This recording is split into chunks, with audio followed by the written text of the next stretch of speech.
morning everyone, and we do apologize for the slightly delayed start to the sunrise safari, but we are back up and running once again.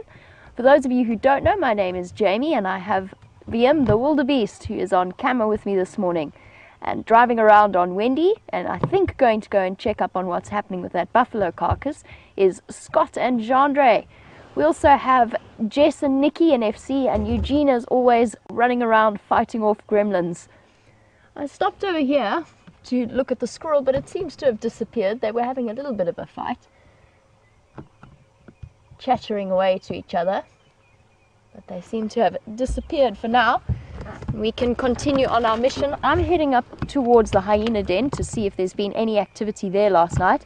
I've just heard on the Game Drive channel that those lionesses are still on the buffalo carcass. So whatever happened last night, whether or not the hyenas came, the lions are still there, the lionesses anyway. Once I'm done with the hyena den, we're going to head across to Arathusa and see what we can find on that side.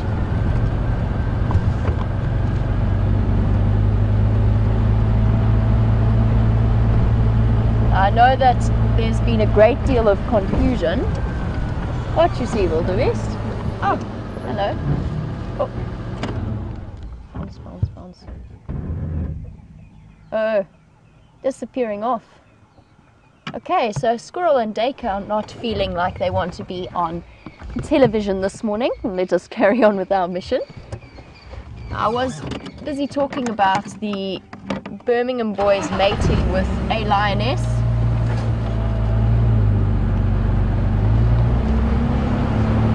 And we still haven't had full clarification on whether it's a Styx lioness or an Nkuhuma lioness.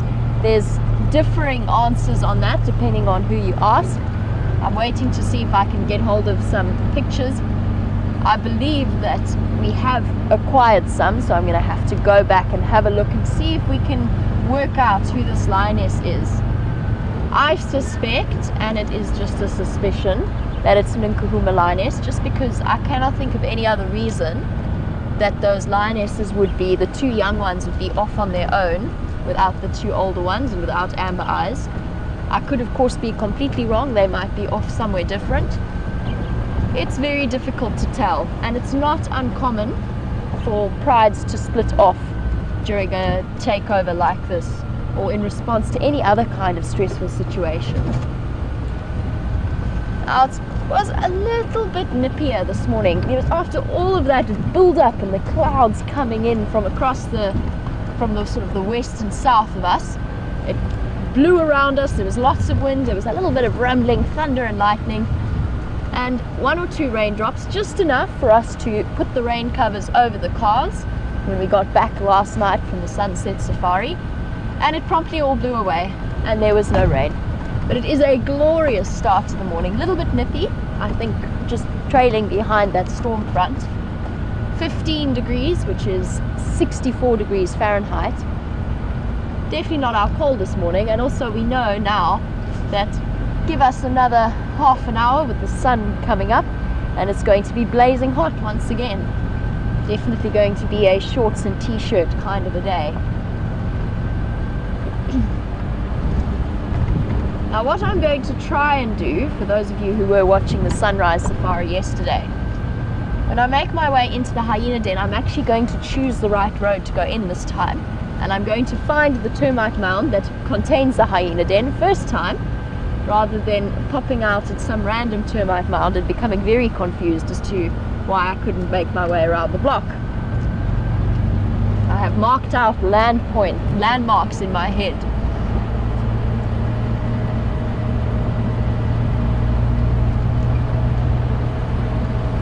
Not the easiest hyena den to locate. And I think it was somewhere here that I made my mistake and veered off into the bush. Around the bend.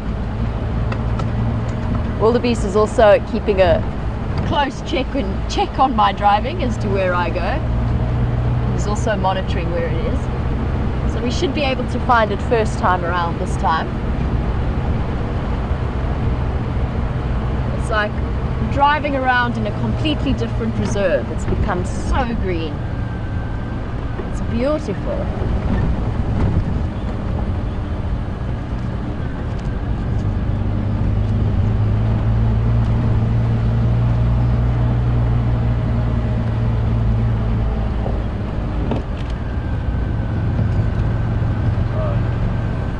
That's the road I think I took in.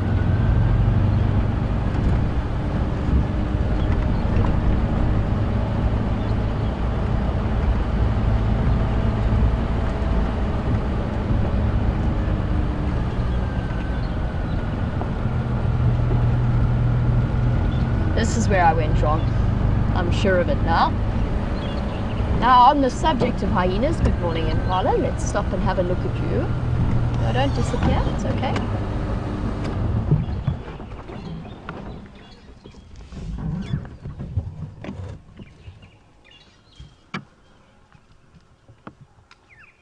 As we watch these pretty impalas in the morning light, one of our regular viewers, Kevin, was watching the dam camera last night and listening to the sounds coming through, and says that he heard hyenas calling, and it definitely sounded like they were close enough to have been in the vicinity of the buffalo carcass, and I'm sure that they know it's there.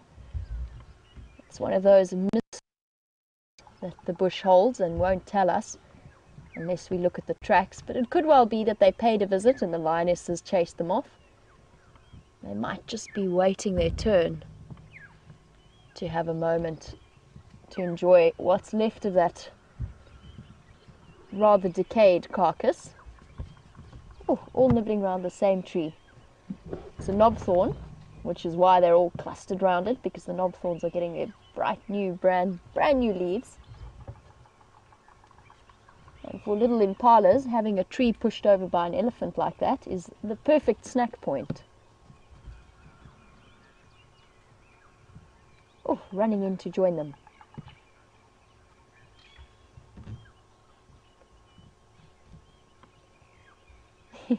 Not often you get to see a whole load of impalas nibbling around the same tree. They appear to be loving it. Look at that female on the right.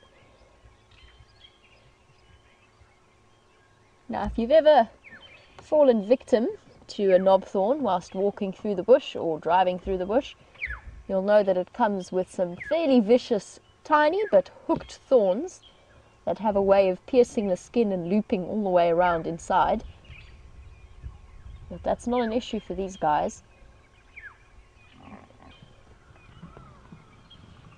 What's going on here?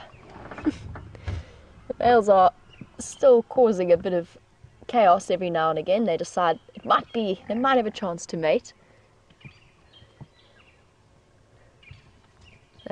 I'm not sure if you could hear it, but that was the grunting sound. Here he comes. He's going to come around the front.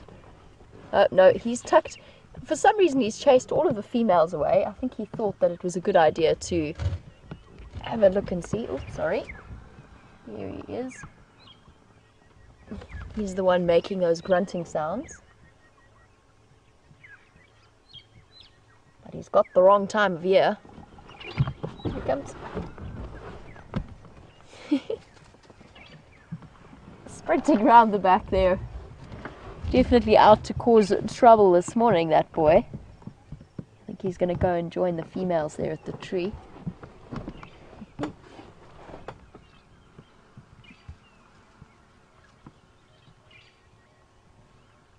Quite a big breeding herd, actually. Here he is, grunting away.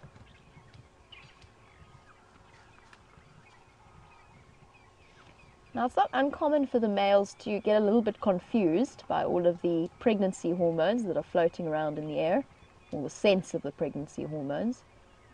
But that usually happens a little bit later in the season, not just yet. Although looking at that female who's nibbling on the branches on the left there, she's definitely looking pudgier than an impala should. You can start to see the bulge of the baby there.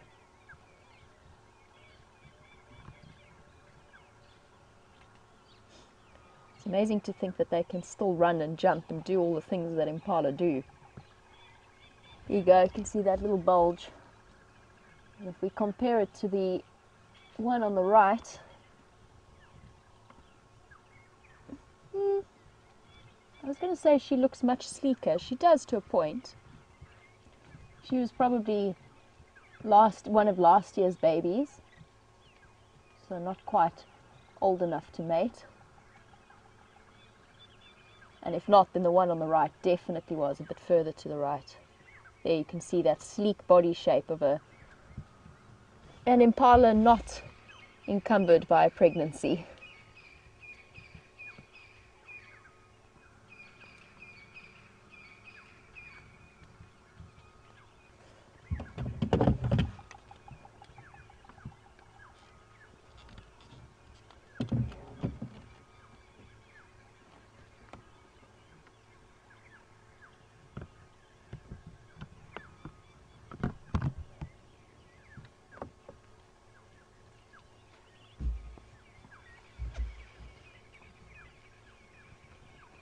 And these impala have been lovely, but we have reached my landmark in the road.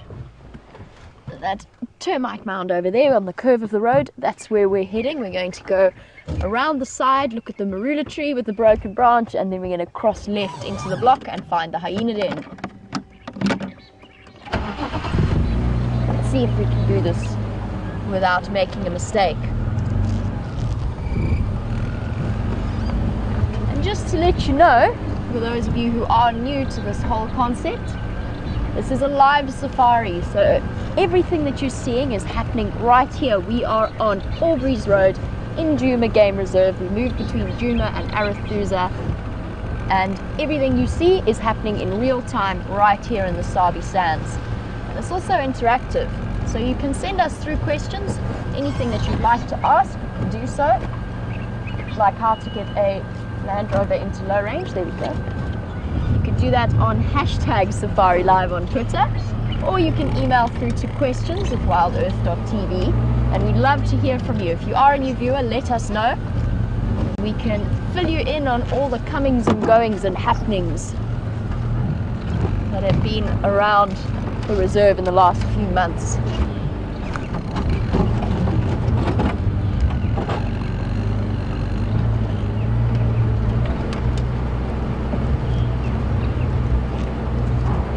The joys of the live safaris as well is, like yesterday,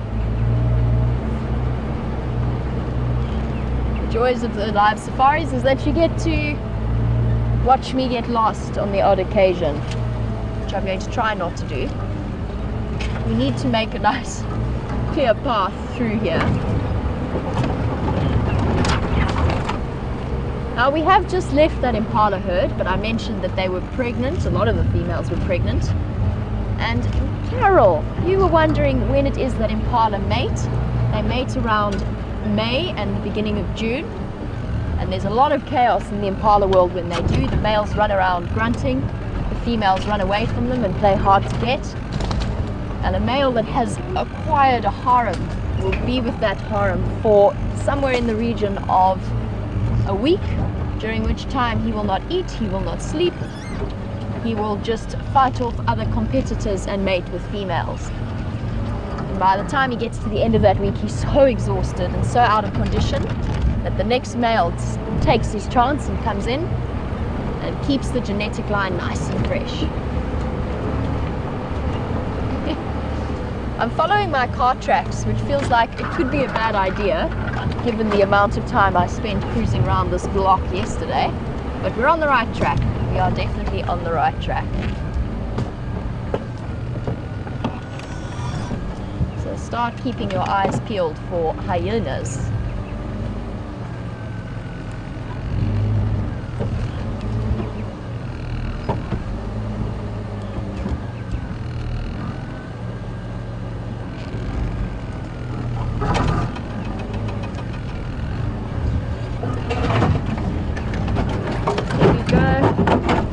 Made it first time. This is definitely the hyena den. And just as we're approaching on the subject of antelope breeding time, Lisa G, who comes to us all the way from Phoenix, wanted to know whether or not all of the antelope species mate at the same time and give birth at the same time. And the answer is no, they don't. Not all of them have a strict breeding season.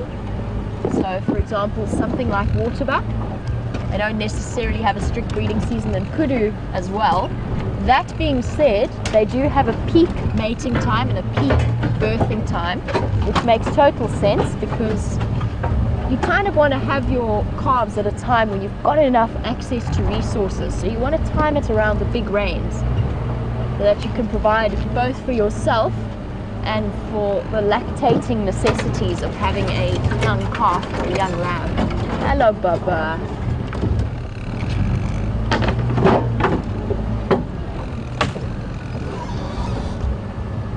Okay. Let's navigate our way in here so we can get you a view of another lactating mammal and her baby. Good morning, Mommy. And baby. You're not looking quite as round as you were yesterday. Yesterday you were looking absolutely enormous. Look how fast her digestive system has worked. For those of you who were watching the sunrise safari yesterday, she looked much as though she'd swallowed a beach ball. And look how flat her stomach is now. It's incredible. And that little fluffy thing below her is her young cub who's having morning breakfast. Very, very peaceful scene. Every now and again gives a little wriggle. Look at that little tail.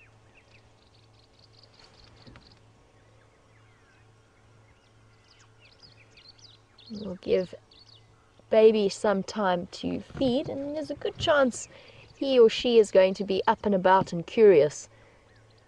Now, for those of you joining us for the first time, we've watched on and off this little baby from really, really tiny to a little ball of black fur and wrinkles to getting a little bit bigger, starting to get spots coming through. I'm just going to be quiet for a moment because I think you might even be able to hear him suckling.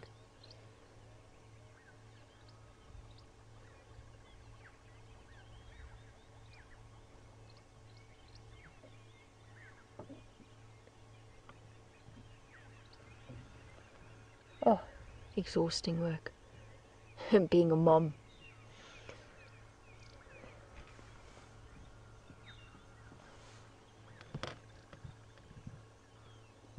Now, the wonderful thing about hyena dens, and this is information for new viewers, is that it's the one place that you can really get to investigate a little bit as to what's happening with the little foot coming out every now and again, what's happening with the clan dynamics.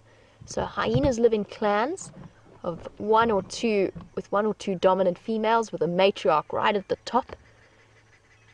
And generally they're quite nomadic, so if they don't have babies, they're quite happy to go off on their own or in pairs or in threes and roam the clan's territory, occasionally marking the boundaries.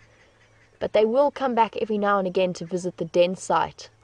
Only mothers with cubs will be pretty much in permanent residence at a den. And so whilst you sit and watch them with peaceful scenes like this, you get an opportunity to watch incoming individuals. And if you spend enough time with them, you can start to work out who's who and where they fall in that very strict hyena ranking system. Now, we suspect that this female is the matriarch, but we need to spend a bit more time with them to really truly confirm that. I think that she is. She's very big. She's quite an old lady. You can see the balding patches starting to develop on her face. She's got a big scar on her back. Very, very easy to identify. I think all hyenas are beautiful, but she's maybe a bit less beautiful than the others. Her ears are a little bit tatty.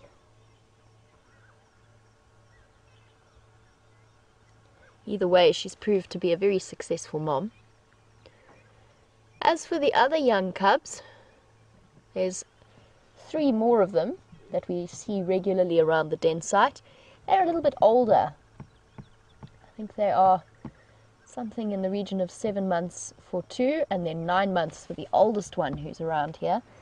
And they're right at that age when they are going to start to really explore the area around. So even without the adults, they've been ranging further and further afield. Still going to be probably another couple of months before they fully leave the den site. They're still vulnerable, they're still tiny, and they're still not capable of fending for themselves in any way, really. But they have been roaming around.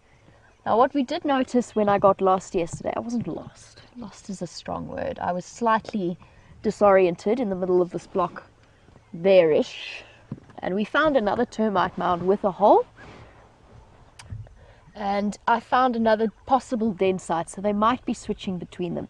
Anyway, we have this wonderful scene, but they're looking quite relaxed. So let's see what this site looks like from the air, and I will get back to you a little bit later.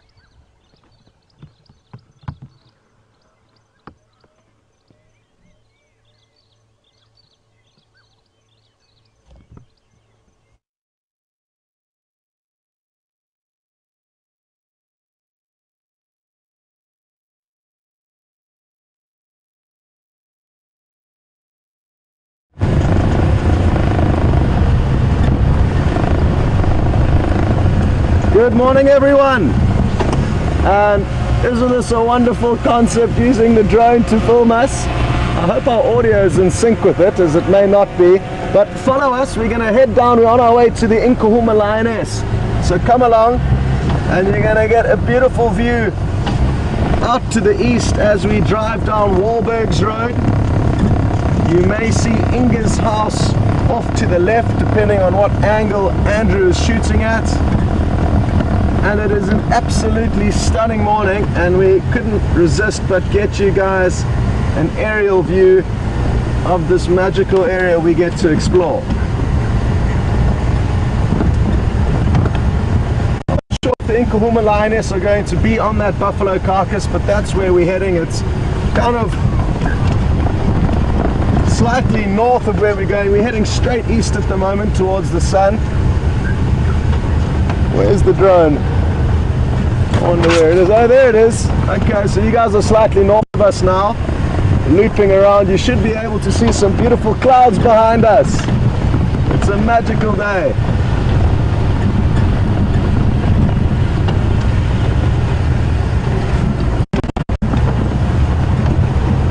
And really looking forward to the adventure that lies ahead with all of you guys.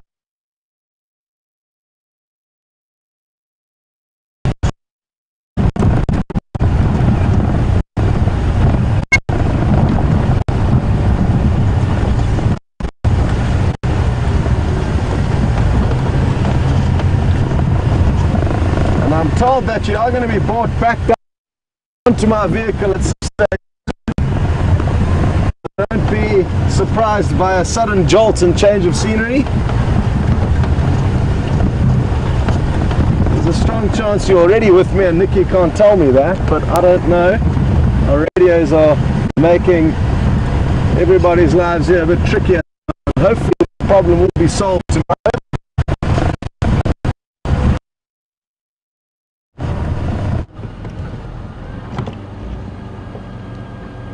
Stations, Misika. Enjoyed your flight. I think Andrew did a good job giving you a full 360 view of our surroundings. I can smell buffalo from here, and we're probably 500 meters away from it. Jandre, am I dreaming, or can you smell something rotting? Jandre is nodding his head, and we are can still smell it. I wonder if the lioness will be still. As possible.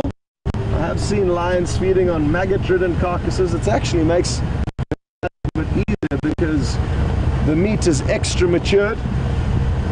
Anyway, while we make our way there, we are going to send you back to Jamie at the hyena den, and we'll be sure to let you know as soon as we get to that smelly carcass, and be those lioness or maybe some hyena feeding on it. See you later.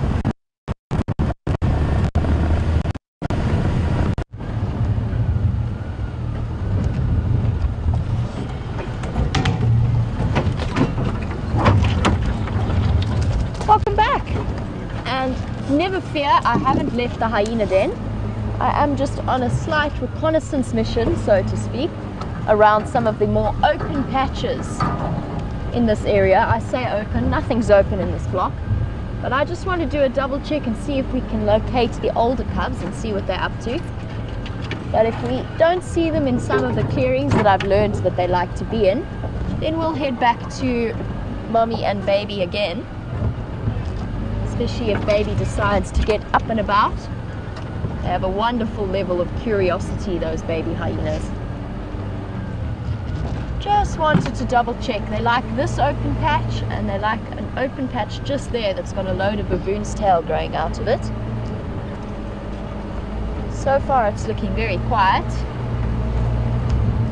Dodge the apple leaf. I want to drive over that.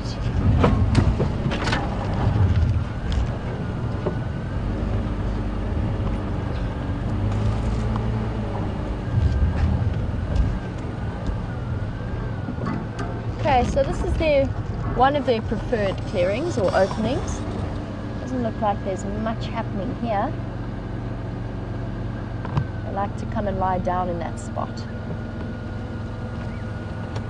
Definitely very quiet. Okay, continue on our mission, see if we can check the other side of the den as well.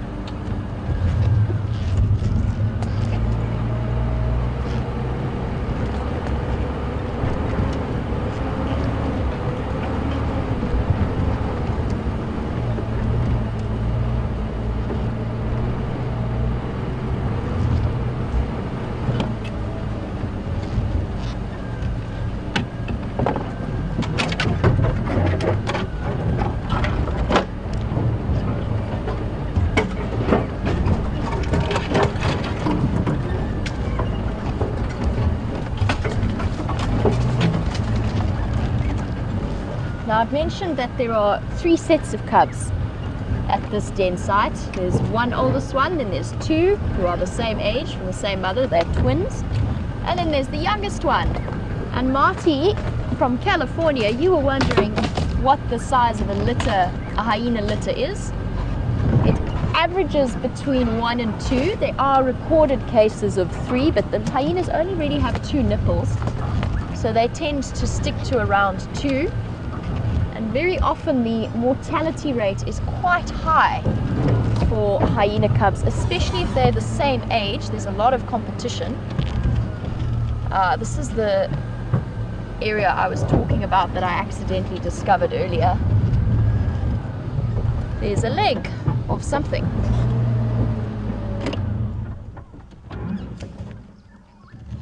Very hard to tell.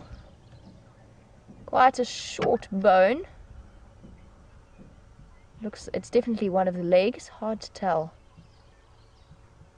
But something quite short, stumpy and quite thick.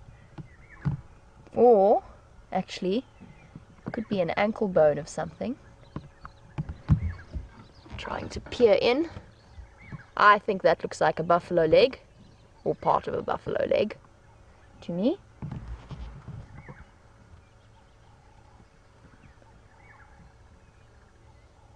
Now, it's not uncommon for hyenas to bring food back to around the den. Typically, they try and avoid bringing it right to the den, but we've seen these hyenas do it a couple of times.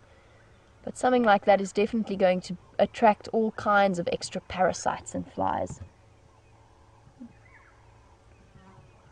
Anyway, sorry, to finish up with Marty's question while I relocate us, or attempt to relocate us back to the den site. Marty, you were wondering about average or litter size of a hyena, and I said that they can have 2, but quite often the mortality rate is quite high, especially if it's 2 females. And that's because they're in serious competition with each other. And very often they get quite vicious with the other cub, and they're already trying to struggle to establish their place in the hierarchy, even at a very, very young age. And they can actually, even at that age, kill each other. But what's also a very interesting article that I read is not only is there a threat of siblicide or canism, where one sibling causes the death of the other one, but there's also the threat of infanticide from one of the other members of the clan. especially if they're not related to the mother. So if she responds, if she is a high-ranking female and she responds to the bullying of her cubs, she may actually kill the cub in the process of disciplining him.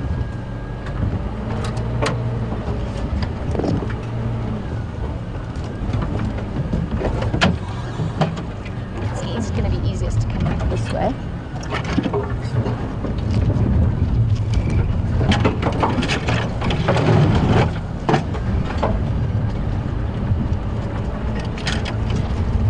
Oh, it's almost hat. It is hat time. Sun's already nice and bright and high.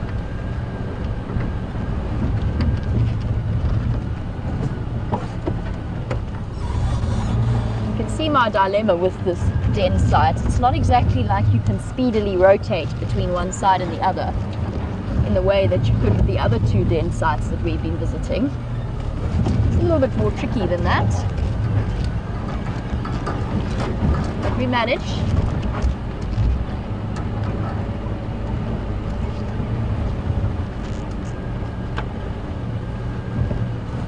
I'm hoping that they're going to stay at this den site. It's a little bit more, or it's at least a bit better drained than the other one was. The other one was right on a drainage line and probably got fairly waterlogged at some point during those big rain, or that big rain that we had, which I think is the reason that they moved, because they did move straight afterwards.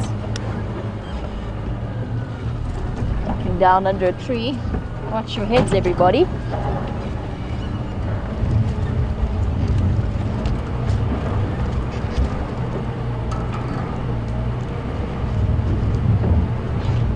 Find another nice view of this female and her baby.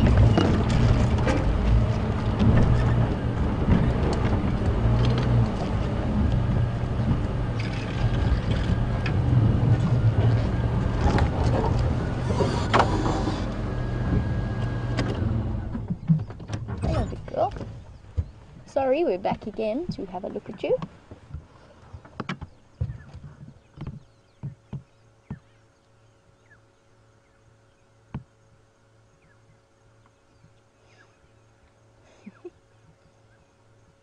Every now and again a little ear pops up.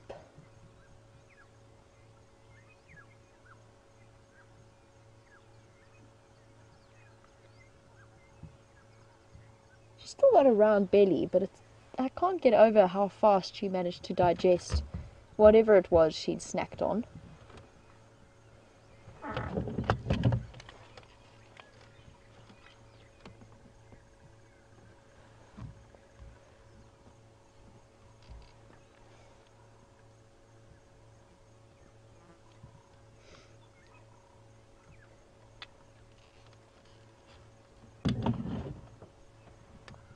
This den is a little bit tricky, this termite mound that they've chosen as their den site.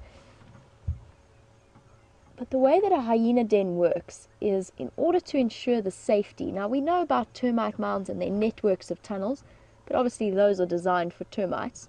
So what hyena do is that they come to a den site and they actually excavate a little bit. And the way that it is designed is that only the cubs can really fit into any of the major tunnels. I've seen adults line entrances, but they don't go any further than that. It's the cubs who actually move in and excavate around the tunnel. Now, Lindsay, you were wondering how much space there is inside it. There's quite a bit of space. They often have interconnecting tunnels, so you'll see a hyena cub disappear into one entrance and then pop out in the other. And the cubs, even when they're very tiny, have a natural instinct to keep those holes open and to create entrances and exits and sleeping chambers that only they can fit into. And that really helps to keep them protected. So if they're in that narrow tunnels, even something like a leopard isn't going to be silly enough to go and stick its nose in there to try and find them. So although all of the other predators, because hyenas' dens do smell, so all of the other predators will know that there's babies in there, they just won't be able to get them. And I have heard of, I've never seen it myself, but I have heard of the occasional circumstance where lions try to dig hyena cubs out.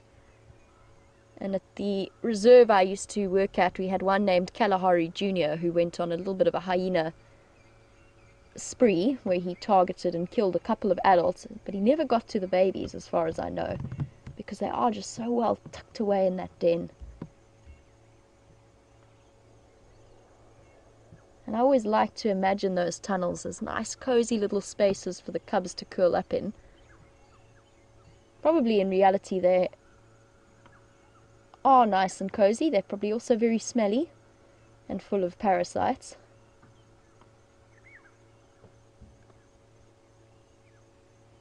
But a den site is the perfect recipe for success.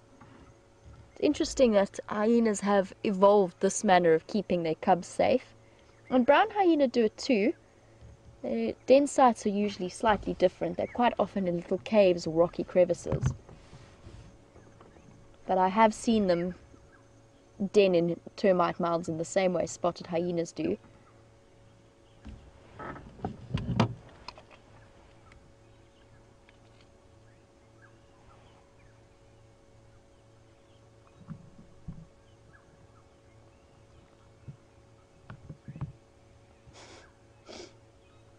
Oh, sun in her eyes.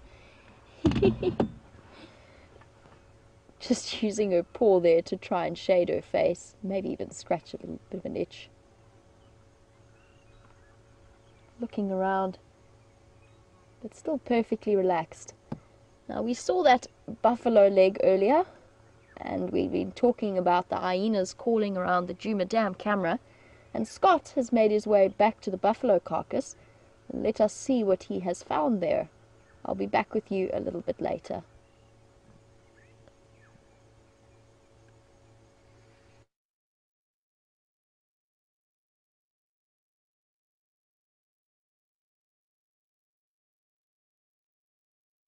Just a friendly warning to any of you who may be a bit squeamish. You may want to close your eyes as Jean-Andre takes you on a tour through this carcass. It's not the prettiest of scenes, but really, really interesting. There is an absolute hive of activity here, and there's so much activity from all the maggots that there's actually steam coming off this buffalo. There's so much energy and warmth coming from the maggots feeding furiously on the rotting and decaying meat that it's creating quite an interesting scene, one that I haven't seen for quite some time. So take a closer look, but be warned. It is not the prettiest of images. Look at that steam. There must be millions of maggots now, all jostling to get into the best position. And it's almost alive. Look at all of the movement there. Absolutely incredible. No sign of any lion here, nor hyena, which actually boggles my mind. I cannot believe that the hyena are not having a field day here.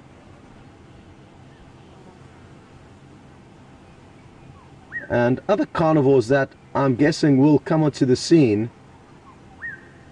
will be vultures. There's a few lingering around nearby, and they're probably full-bellied from feeding on it possibly yesterday when the lioness were not here to defend it. But as things heat up today, I think there may be an influx of vultures coming to this area. Look at all of those maggots. Can you believe it? Now, as much as us humans generally despise flies, this is a great example of how important they are. Because if it wasn't for all these maggots feeding on the rotting, decaying flesh, this carcass could result in a disease or just general waste, really. But they're making sure nothing goes to waste. They're very, very important animals in the ecosystem.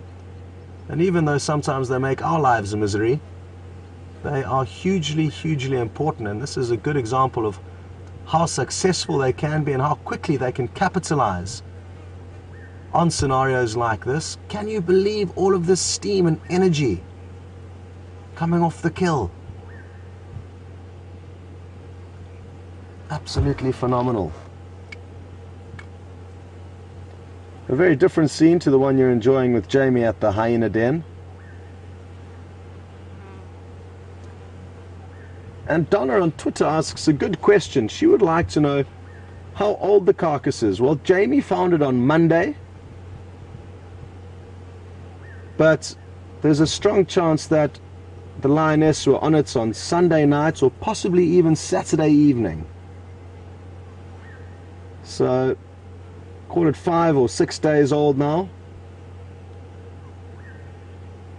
And as gruesome as this scene appears, there is still going to be quite a lot of meat that large carnivores can feed on. Be it hyenas, hungry lions, maybe even a leopard could arrive on the scene for all we know. And it's hard to believe that anything would be willing, other than maggots rather, anything would be willing to feed on it. Thankfully we are parked in an area where the wind is in our favor and can't really smell too bad of a odor, but I promise you from about 500 meters away we started getting whiffs of this smelly carcass, and I'm guessing that the hyena in this area must just be scared of the lioness that have been in here, and that's why they haven't come in, because with their incredibly powerful sense of smell they must certainly know about it, or maybe they know about another easier meal elsewhere, who knows. But I am certainly looking forward to spending some time here, or maybe returning a little bit later. I'm going to keep an eye on this area, even if we're further away, to see if any vultures are circling above, because it will be incredible if we can get a vulture feeding frenzy. The last one that I managed to share with you was in probably November or December last year, and it's when the Birmingham Coalition of Lion had actually abandoned one buffalo carcass because they had successfully killed another one in the night. And we saw about 40 or 50 vultures descending in on the kill, which was wonderful.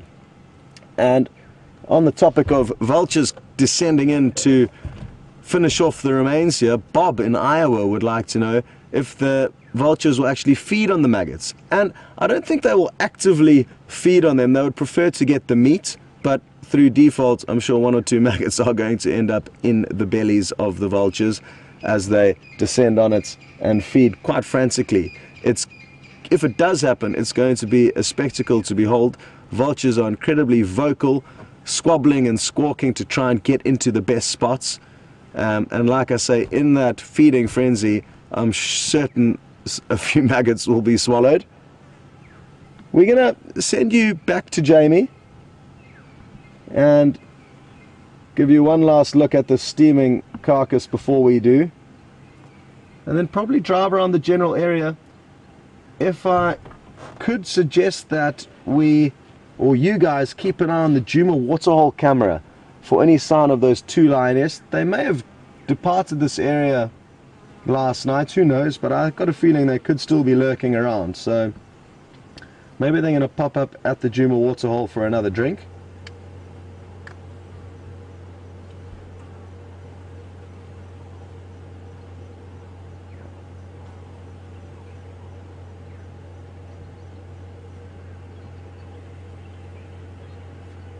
And Eddie Abbey's just come up with a great idea, and that would be to put a time lapse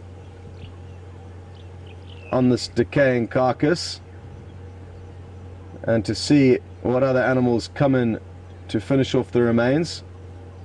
Sadly, I don't have the right tool to perform that. Ideally a camera trap or something that can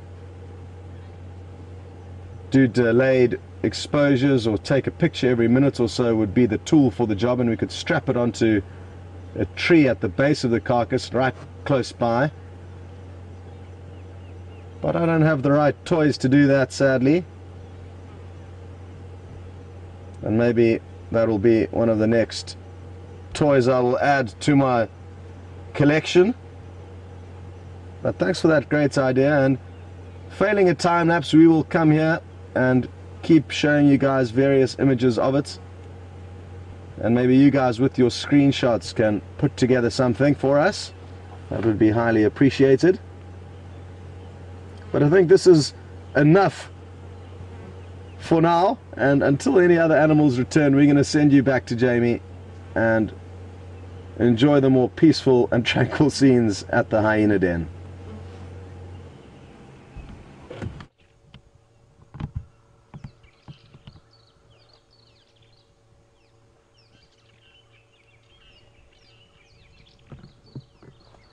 back. And I completely take back what I said before about her digestive system.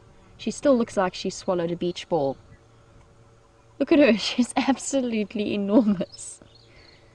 She's huge. She just got up a few moments ago. Uprooted baby. But it looks as though she's going to come back towards the den, so hopefully little one will pop out again. He immediately went straight to bed. There she comes. Or is she going to go? No, she's going to go around the back. Oh, that's a termite mound.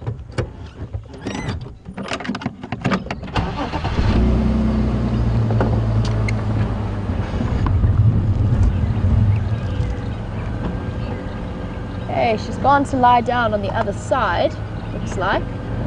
Let's see if baby pops his head out. Now that mom is still here. Otherwise we're going to have to do a loop around and all the way back.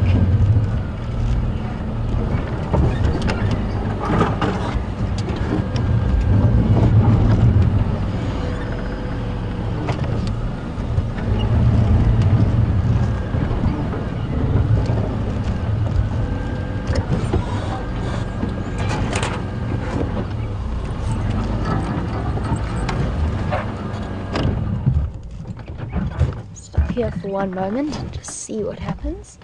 There is another entrance to the hyena den on that side that she's gone to. Just want to see if they're connected, if baby pops out here. If not, we can do quite a quick loop and just see what she's up to.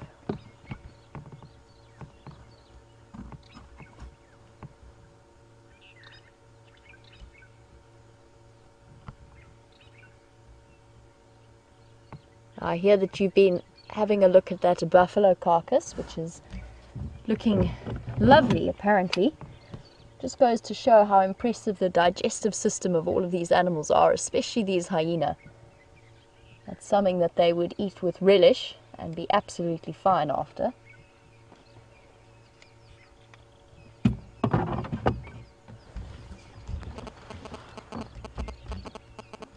Okay, let's reposition. Now, we mentioned a lot that we were thinking maybe those hyenas were going to come through and try and steal that buffalo carcass away from the lionesses. Now, hyenas do have a very bad reputation as being complete scavengers and thieves of other animals' hard work, but the truth is they're also very, very efficient hunters. And Kathy, who comes from Nevada, welcome to the Sunrise Safari. Kathy was wondering if a hyena could ever take down a hippo. Interesting point. I think lots of hyena and quite possibly an injured hippo, maybe, or a calf that they've managed to separate from its mother. I'm sure that there are recorded cases. I'm sure I've heard about recorded cases of hyenas getting hold of hippos. Possibly, but definitely not something like a full-grown bull or a full-grown cow that is in perfectly good health. They would definitely struggle with one of those. But yes, they could take down an injured one or get hold of a calf. Especially in areas where there's clans of up to 40, 50 hyenas. If they band together in large numbers, then they'd be more than capable of taking down larger prey. Not sure how many recorded cases there are, but I'm sure it's happened.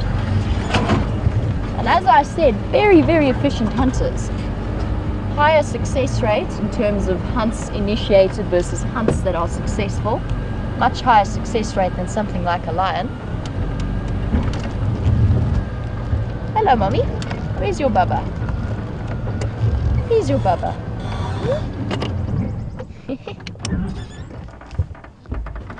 Sitting and surveying her territory. She's sitting right at the other entrance to the den. You can see where that smooth sandy patch is covered in tracks. And she's looking like the queen of the castle. Oh, down again. And she's off. Wonder if she's going to go and call. Nope, she's off on her own mission.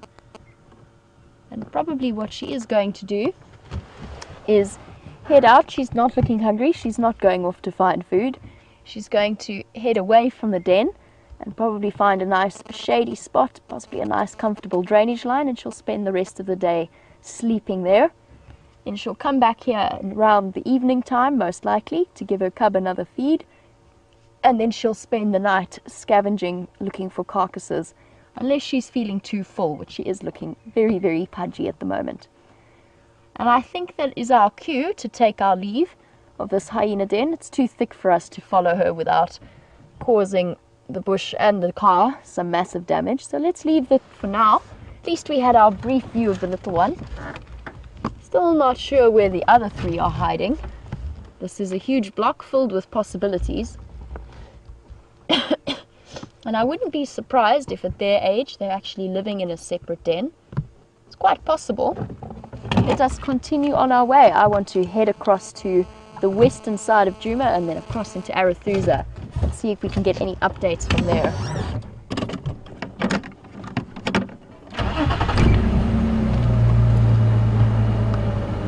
Now, I said that she looks like a beach ball, and she certainly does. Try and get out of here. Now, Carol, you were wondering if that could be possibly caused by the fact that she might be pregnant. I don't think so. I think her cub is too young, and she's also still lactating. I'm trying to think what the sort of the soonest that a hyena could be pregnant after having a baby, but they do wait about at least a year before they have a new set of cubs, unless something happens to their cubs. So no, she's not pregnant. She has just eaten that much food. I don't know what it was, I don't know where she found it, but she certainly had a solid, wholesome meal at some point.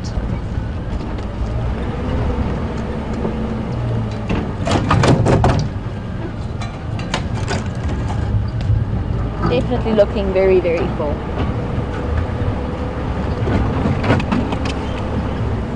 It's actually also quite hard to see with older females when they are pregnant, because they in the past have eaten so much like that female, as well as the fact that they have experienced several pregnancies in their lives. What happens is their stomach almost looks distended, and they always look a little bit larger than some of the younger females, and that is just because they are older. They've sort of stretched out their stomach, possibly even perforated that muscle wall, almost like a hernia, and they get those big loose flaps of skin.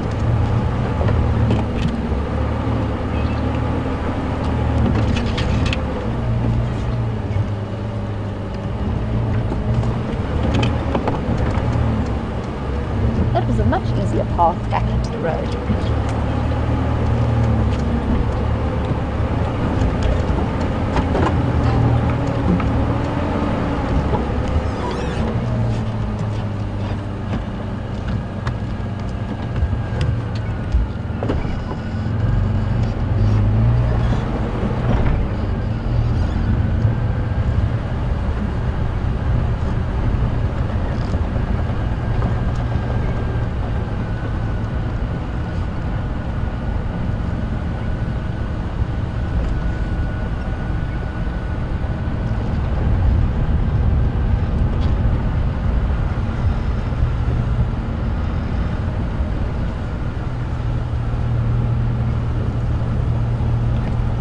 Driving once again past the breeding herd of impala, who are starting to show signs of little bulging tummies, and we've also discussed the enormous stomach of that female hyena and whether or not she's pregnant. Now, Jason, you've said that given what we saw yesterday, you have to wonder if pregnancy reduces food consumption. Now, I'm not quite sure which incident you're referring to or what it is we looked at yesterday, but in terms of the overall question, it's a very good point. Given what I understand from pregnant friends and pregnant relatives, it certainly doesn't reduce food consumption in humans. And I imagine for animals it is much the same. You've seen how much that hyena can eat. They can probably squeeze 2 small babies in there and a giant meal. I think that they'd be quite happy with that. I also suppose in terms of food consumption, so much more of it is being processed rapidly to pass on nutrients to the fetus. So their food consumption might increase, but it's maybe processed a lot faster, so they don't necessarily have to take up that much space with those enormous bellies. Just a thought, just a theory. I'm not sure how anatomically correct it is, but yeah, I can see exactly what you mean about how babies might reduce the space that you have in the abdominal cavity.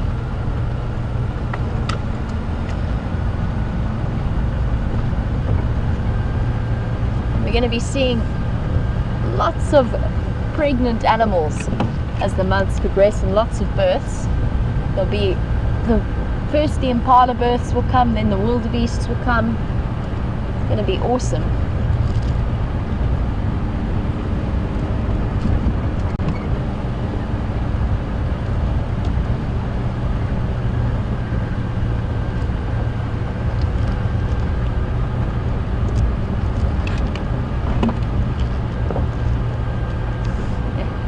Still talking about pregnancy and those large hyenas.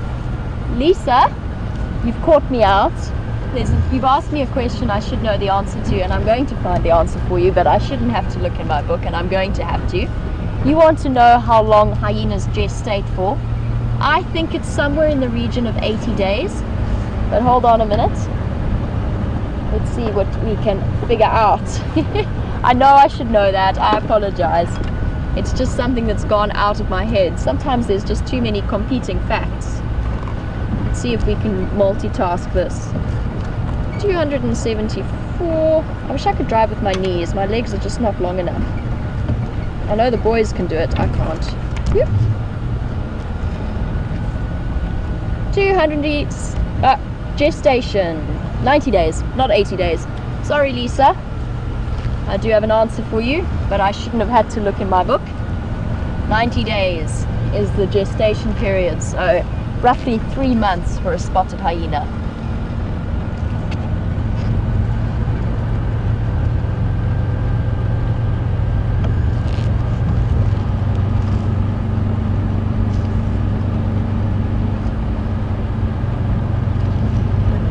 Amazing to think of the various gestation periods that the animals do go through. Imagine carrying a baby for 2 years, or just under 2 years, like an elephant. 22 months of pregnancy, that's quite an investment in one little baby. But then of course they've got that whole herd structure to help keep them safe. Whereas something like lions or leopards or hyenas, their mortality rate for their young is so much higher. They need to be able to reproduce rapidly if they lose their cubs. I can hear that black-headed oriole again in almost exactly the same place. It's taunting me. Yesterday I tried to find it for the viewers. Where are you? There you are. It's in the top right-hand corner of the marula tree. Can you see him, wildebeest? Cool. Haha, caught you on camera. Black-headed oriole. Not the world's best view, but I really was determined that I was going to show that particular individual. Out and about. Continue on our mission.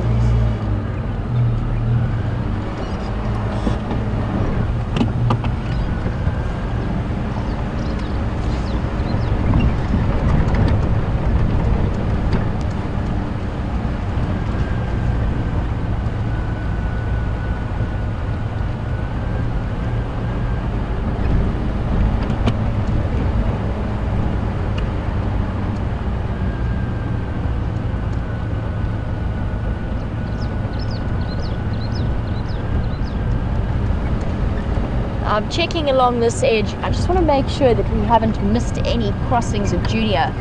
But I believe that whilst we've had the black-headed oriole, Scott has some Wahlberg's eagle or a Wahlberg's eagle to show you. Just a brief cameo, and then you'll be back once again with me.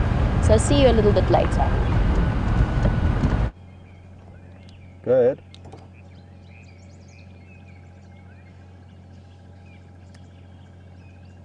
Welcome back, everyone. And Jamie's just told me that we have gone live over the Game Drive channel. We are getting desperate now to try and do whatever it takes to show you awesome images. And this is certainly one of them. Look at that.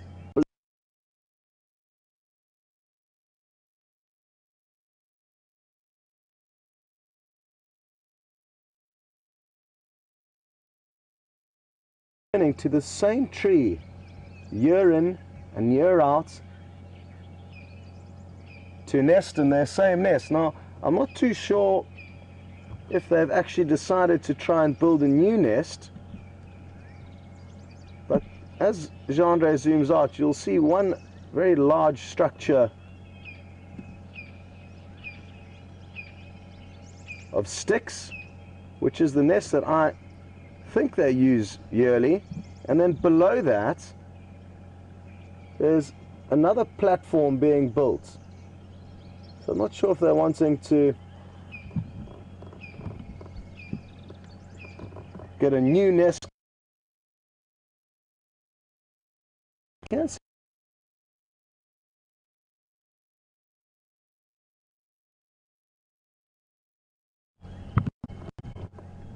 And it's remarkable for me how these birds can travel thousands and thousands of kilometers away from us during the winter months and then return to the exact same tree. For now though, they're not doing any moving, and you can see their feathers are all ruffled up, trying to keep as warm as possible. And most raptors or birds of prey will only become active once it has heated up a little bit, because it makes for efficient and effortless flying, as they can ride the hot air thermals rising up off the earth. And that's why I think we've still maybe got an hour or so before the vultures start getting active, and that's why we've decided to keep moving around, seeing what else we can find before possibly returning. What have you guys seen? As I was saying before, returning to the buffalo kill, I really do hope that the vultures get their act together and realize there's a very easy meal waiting there for them.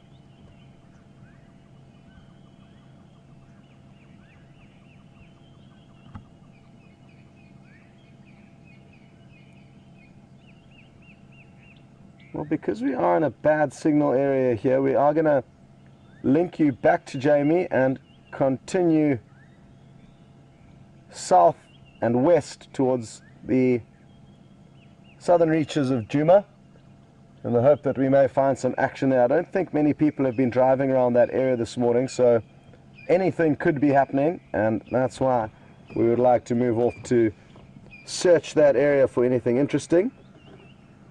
But back to Jamie, and we will keep you updated as soon as we find something else to show you.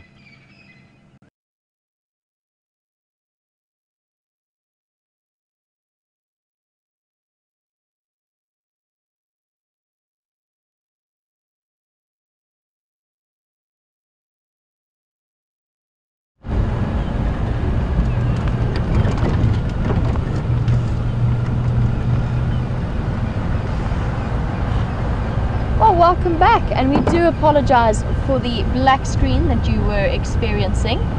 And if you bear with me a moment, I'm also going to put my phone back onto airplane mode so we don't get any interference coming through. Our comms occasionally play up and interfere with the signal, but it's something that we're definitely working on. I've once again returned to Impala Plains Road, or Impala Road. It's been a long time actually since I was on this road, checking everywhere for leopard tracks.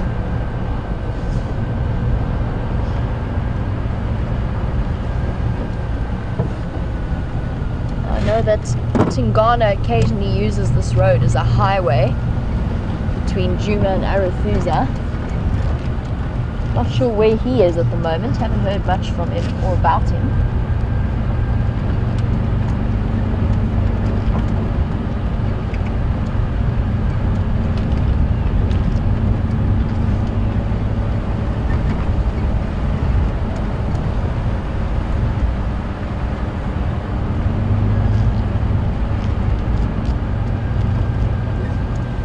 this is where I first found Shadow and her cub on foot when I started working for WildEarth. It's amazing how as you drive around areas, how you get different memories attached to them. What is sitting up in that tree? It's quite far away. It's got a very upright posture and it's quite a big bird. I don't know if you can see it from there, wildebeest. I think we're going to have to scoot a little bit closer. It's very big. I'm thinking Martial eagle. There you go. You can see it right at the top there on the right. Let's see if we can scoot a bit closer and see what it is. Must be a little bit tricky. Please don't fly away, bird. We want to see you. Oh, it flew away. There he goes. Oh well. You may never know. I think with a size like that, definitely wasn't a vulture just by the way that it flew. It could have been a martial eagle. It was very, very hard to see right in the sun, silhouetted. Either way, it has disappeared. We might catch up with it later on our way home. Looks like it was flying towards quarantine.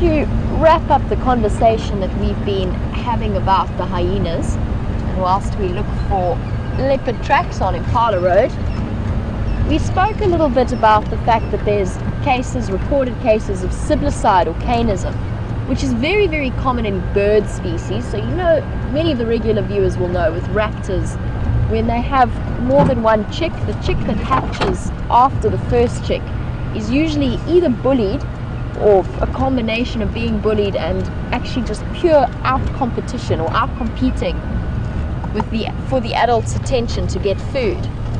But Maggie, you were wondering how it is that siblicide works in hyena cubs, and I have to be honest, I think it's a combination of serious physical aggression between them as well as competition or out competing them. But because it's common between two females, I think most of it, or two female cubs, I think most of it comes from physical aggression. And you know, you will have experienced the sharp puppy or kitten teeth if you've got pets at home that you've had since babies. They're seriously, seriously sharp. Now factor that in, or couple that with the incredible jaw strength, the crushing power of a hyena that's there even as a young baby. And you do have a recipe for serious competition between the two of them.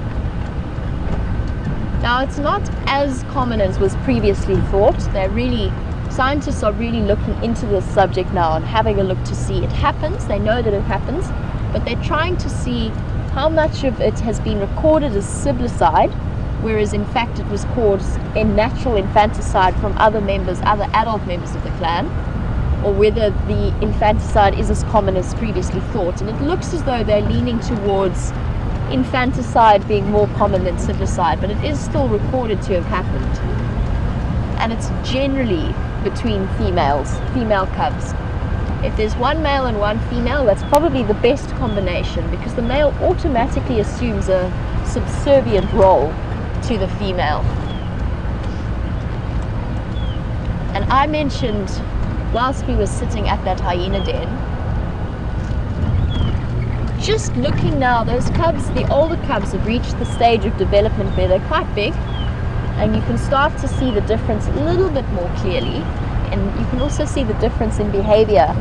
And one of the twins looks to me, just in terms of size, to be much smaller than the other. And I think that could well mean that there's a female and a male dynamic there.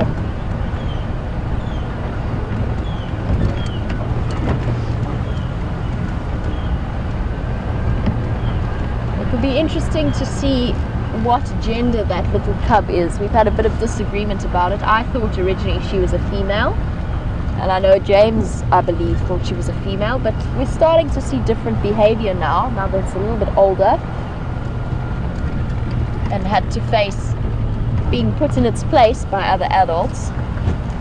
So we're still not entirely sure as to the sex of that cub.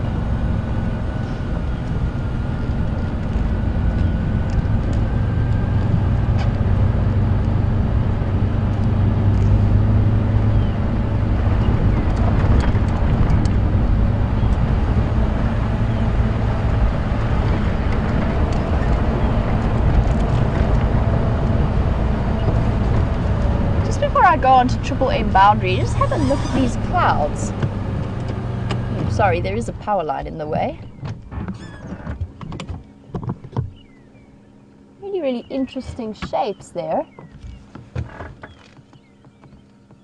Now I'm going to be traversing, I think this is just the tail end of a cold front, but I'm going to be traversing the rather bumpy, notoriously bumpy Triple M boundary before hopping onto Arethusa. In the meantime, let's see what Scott is up to at Treehouse Dam, and I will catch up with you a little bit later. So from clouds to clouds, here is what Scott is looking at.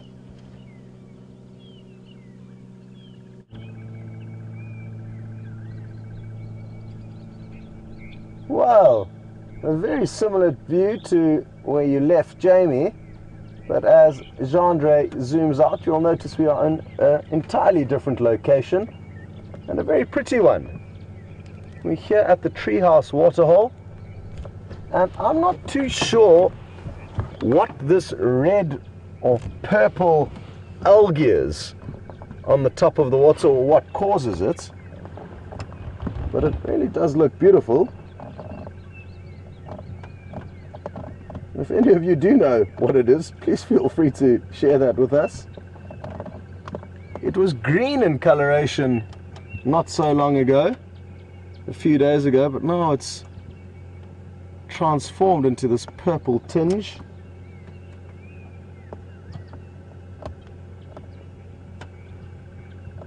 There's a sandpiper on the top end of the waterhole. It's a little bit far for this camera zoom. And I've got my binos out and I'm trying to work out which one it is. All the three sandpipers that we get you, the marsh, the common and the green sandpiper, are all Palearctic migrants, which mean they come from Europe. And let's take a close look, and then I'm going to get my bird book out and we can try and identify it. Now, something to look for is the supercilium, that white eye stripe. And it descends quite far back. The color of its legs are going to be difficult to tell because it has been, oh, well, there you go. Not interested in our plans. But I'm going to get my book out quickly and see if we can work out which one it is. So,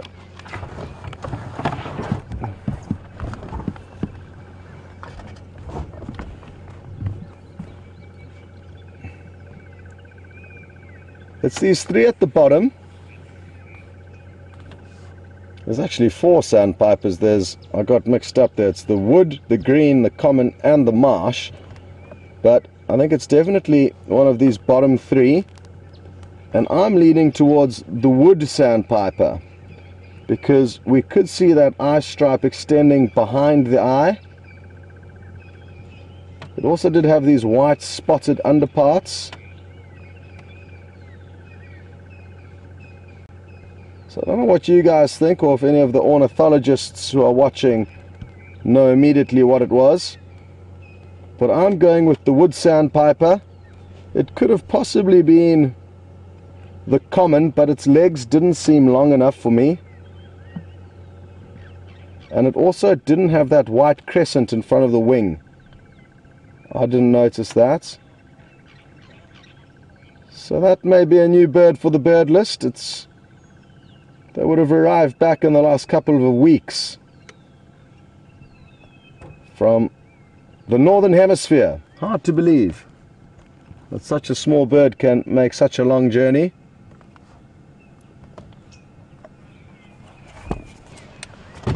Good stuff. Welcome back on board with us.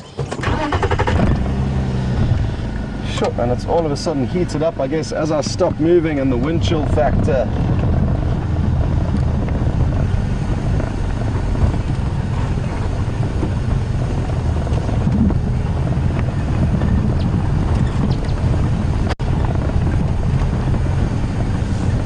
And on the topic of migrations, Wendy in Nebraska is interested to know if the black-headed oriole that we saw earlier, or you saw earlier with Jamie, would be the same one migrating from America.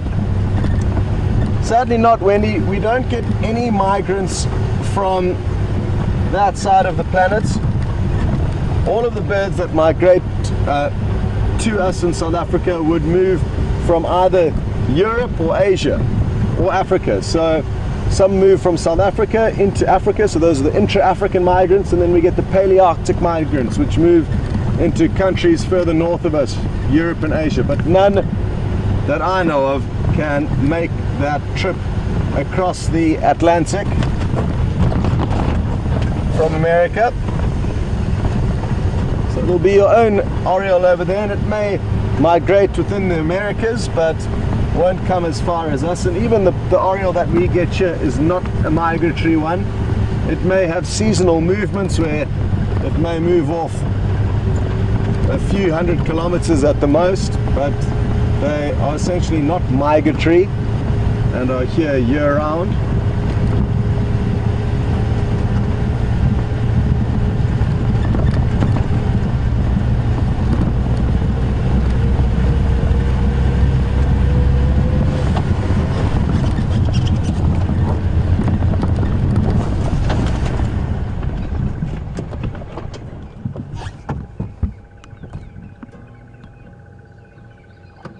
Look at how awesome this bird is. Perfect. Oh, there it goes. The lilac-breasted roller. Now, some of you may have been on board. Look at those colors. Well done, Jean-Ray. Some of you may have been on board with us the other day when I crashed into a marula tree. It was thanks to that bird there, not that specific one, but some of its cousins or friends nearby. We are looking for its nesting cavity and hoping to show you the bird itself, neither of which we did very well. Or at least we have a few days later now redeemed ourselves.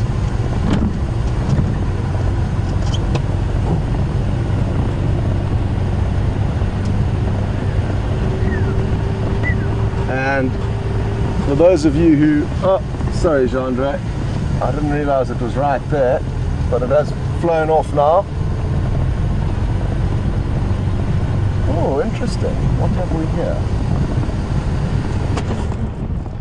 Now this is a surprise.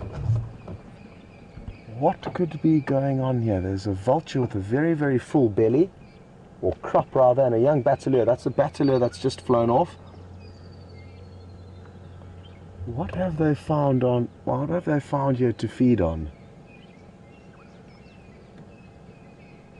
That was a very young bateleur. It doesn't have its adult plumage yet. They take 5 to 8 years to get their adult plumage. And I wish this vulture would just turn around again. It's a white-backed vulture, and if it does turn around, we'll notice it's got a very, very full crop, which is a pantry, you could say, where they can store extra meat, up to 2 kilograms, I'm told. You can kind of see it protruding from below its neck there, so they've already done their feeding. I'm scanning around this area, hoping to try and find whatever they have been feeding on. Who knows, possibly the remains of a leopard kill, maybe some afterbirth. It is the calving season, so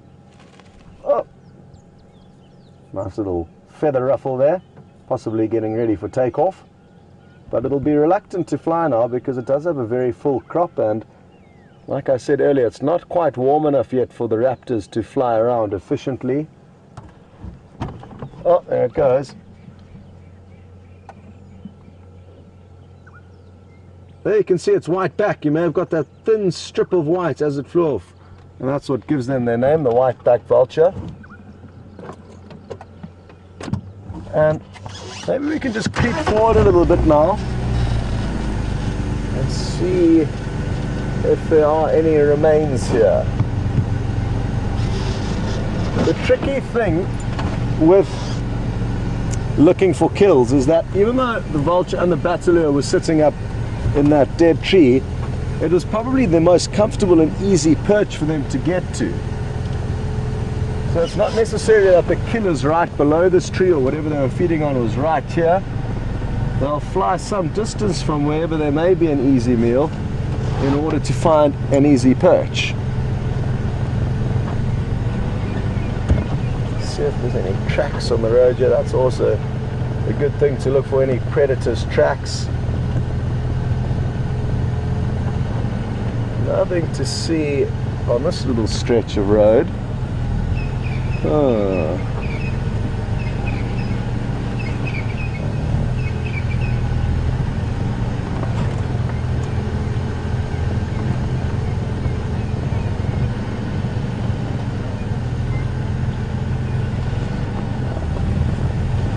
What has happened here? Where is the crime scene?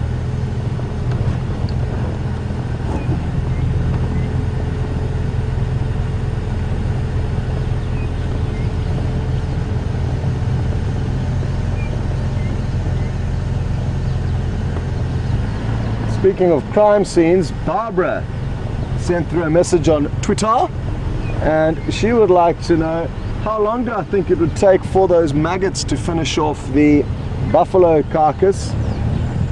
Poof. I'm not too sure, Barbara.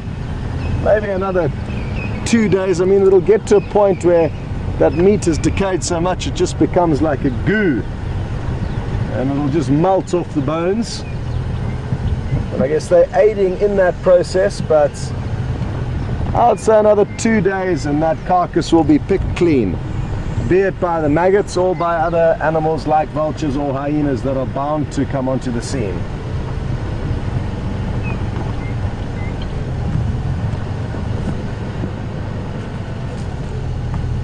I can't see any hyena tracks or any predator tracks here.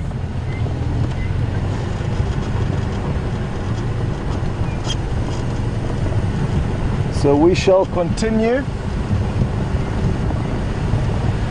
What I may do is loop up onto Shabam Road, which will bring us back still in this general area, and maybe we'll find something over there.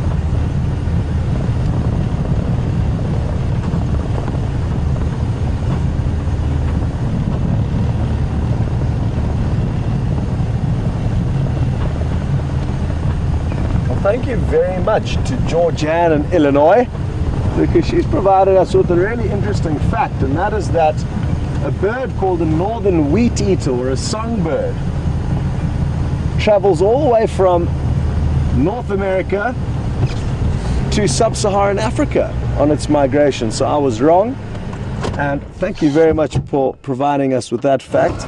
I've got no idea what this bird looks like or how big it is, but really interesting stuff, because that is a seriously long flight to get from the North Americas to sub-Saharan Africa.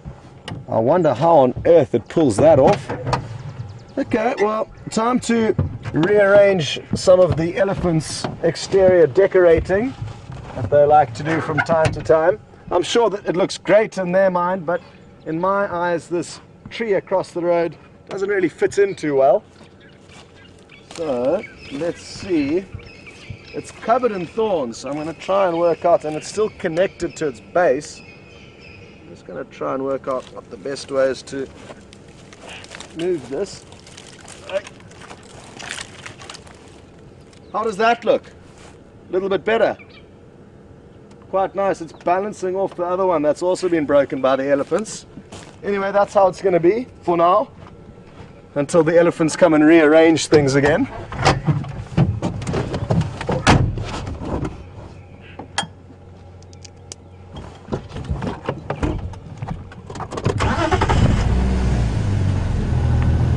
And you wouldn't believe it, but Jamie has found these exterior decorators, and rather than seeing their damage and destruction, you'll get to see the beasts themselves. Enjoy.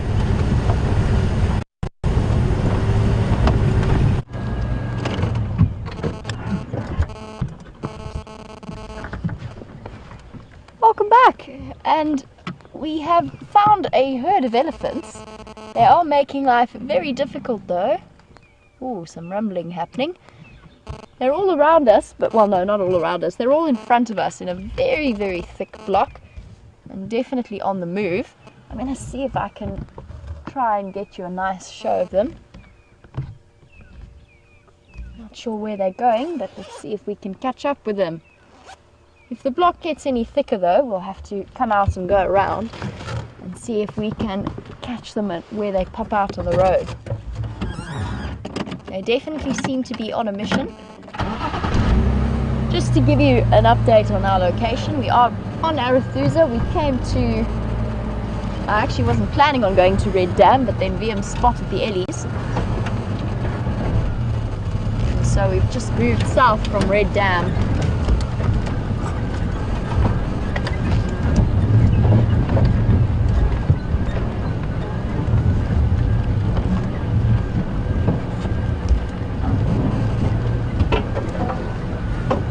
See how thick it is in here.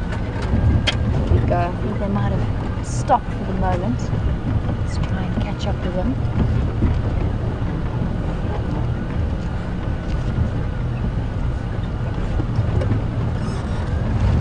Loop around.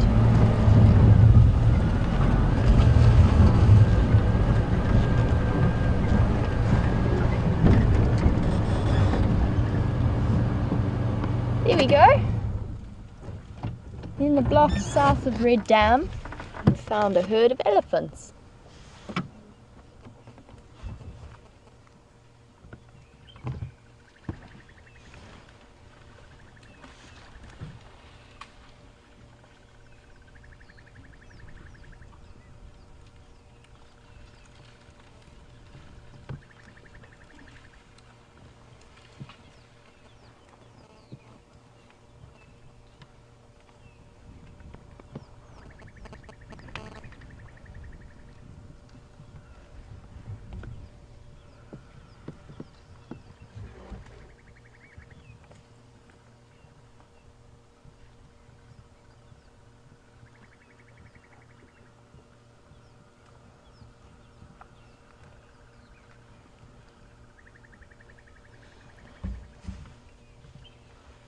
We've got a couple of fairly young ones wandering through in this group.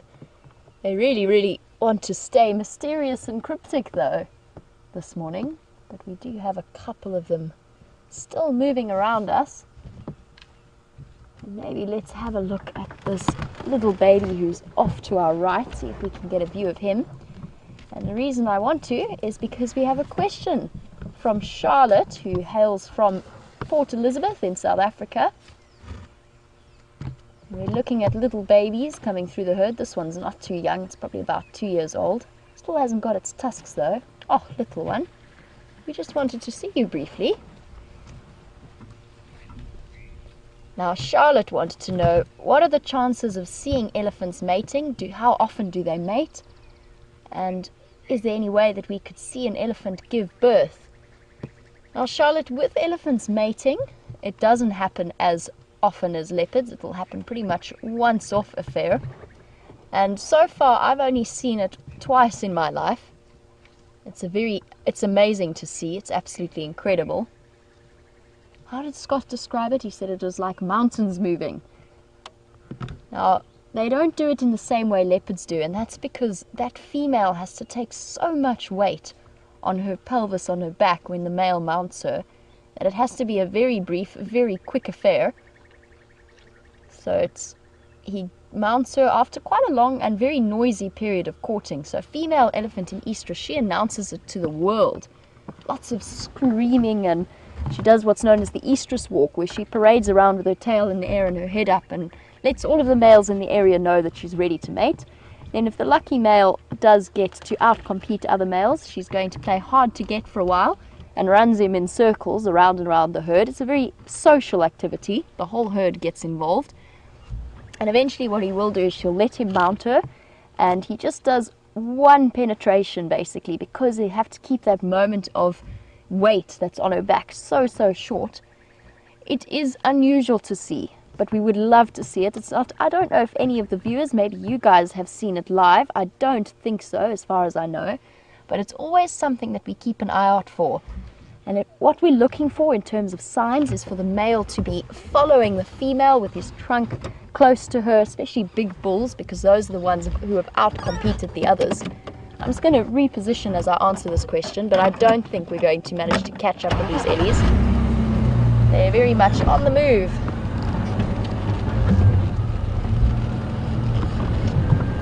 But we're always keeping an eye out for signs of elephant courtship.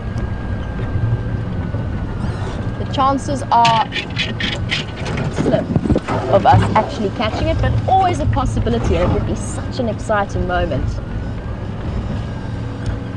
Oh dear, Ellie's in a drainage line. It's going to be very tricky. Now Charlotte, in terms of elephant birth, something that I have never seen in my life, but I would absolutely love to.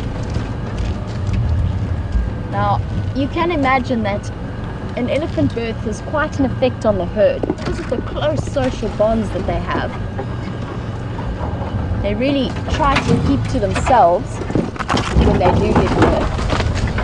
I have seen some extraordinary pictures coming from Kruger of elephants that were seen by lucky guests giving birth. I've only ever found a placenta once, very warm, it just happened.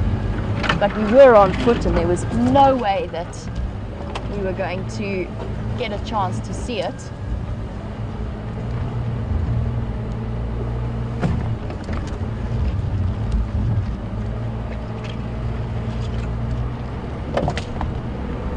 Elephants playing hard to get this morning.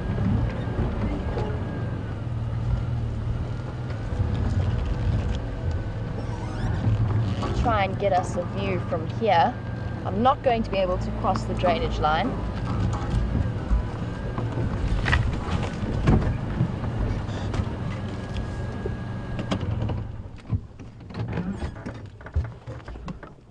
We might have to stop here and just see if the elephants come to us. We've got a couple over there and a few off to the left. No good visual of them just yet. But I think I do see a way to get to them.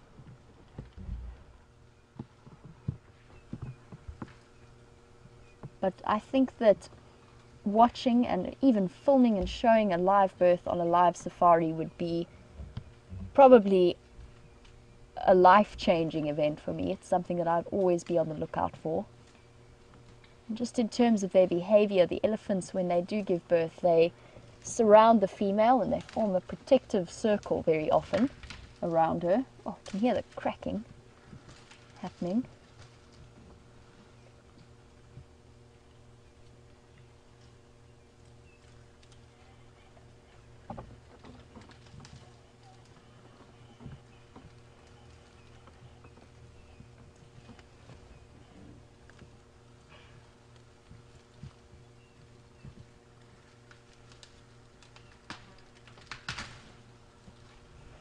Something is being snacked upon off to our left. I think I've spotted a way through. The drainage line off to my ahead of me is very, very steep. and impossible to cross, but I think I've found our solution. Let's see if we can reposition ourselves and get another clearer look at these elephants.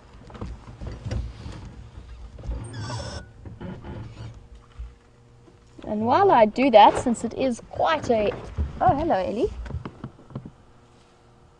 Are you going to come up next to us?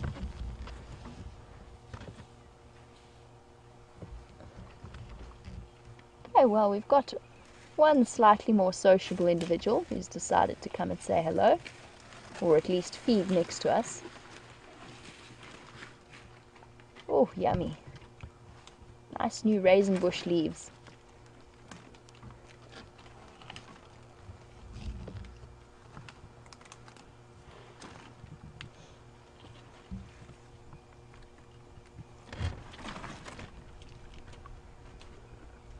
Stripping the leaves.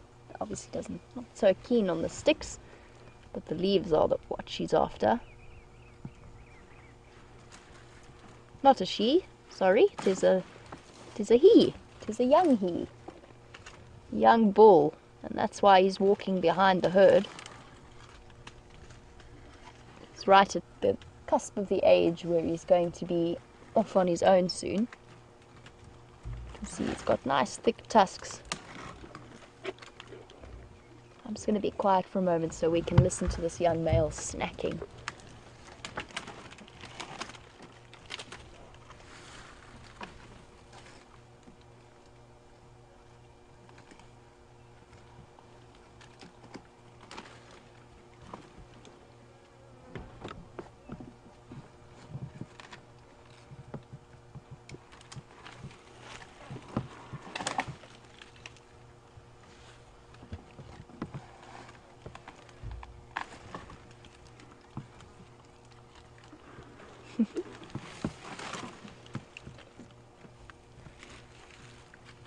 He's obviously loving this raisin bush. And elephants are so important in terms of helping with the balance between the grass layer and the tree layer. Oh, look at that beautiful stripping motion. Oh, beautiful boy, thank you for coming out to us.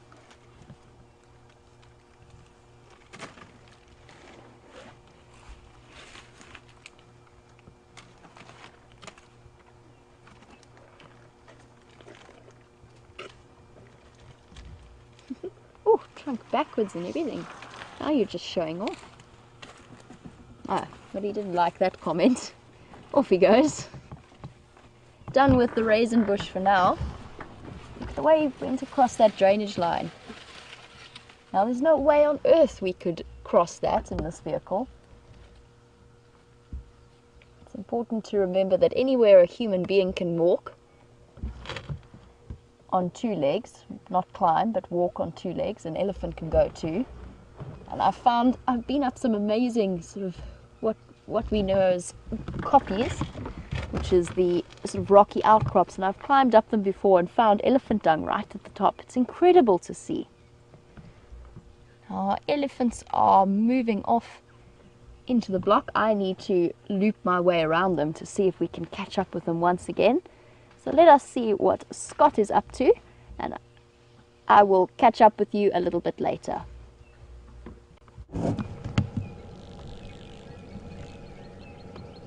Welcome back, everyone. And from one of the largest mammals that roam the African plains to one of the largest wasps. This is one hardcore character. It's a spider hunting wasp. And put your seatbelts on, otherwise you might get a bit dizzy, but there's nothing we can do. Jondo's trying his best to stay with it as it flies about in search of a spider. And what it's hoping to do is find, it's usually burrowing spiders like the baboon spiders, and it will catch and kill the spider and then sometimes even carry them off quite some distance. You've probably heard it flying. It's as if it's got a loud diesel engine, very powerful animal. And it can carry wasps off to wherever it feels like a good location. lay its egg within the spider and then actually bury it. And then when its egg hatches, it's got a tasty spider to feed on and grow as it metamorphosizes into eventually what will be another adult spider hunting wasp. Now, we've been with this guy for about 5 minutes. It hasn't had any luck so far, but sometimes you just have to invest time with these animals in order to see the moments of brilliance. And wouldn't it be an epic showdown to see this wasp, which is probably about an inch long, maybe even slightly longer, wrestling with a large baboon spider, which is essentially an African tarantula. Has it found a hole? Oh no, it just disappeared behind some grass. I got a bit excited there.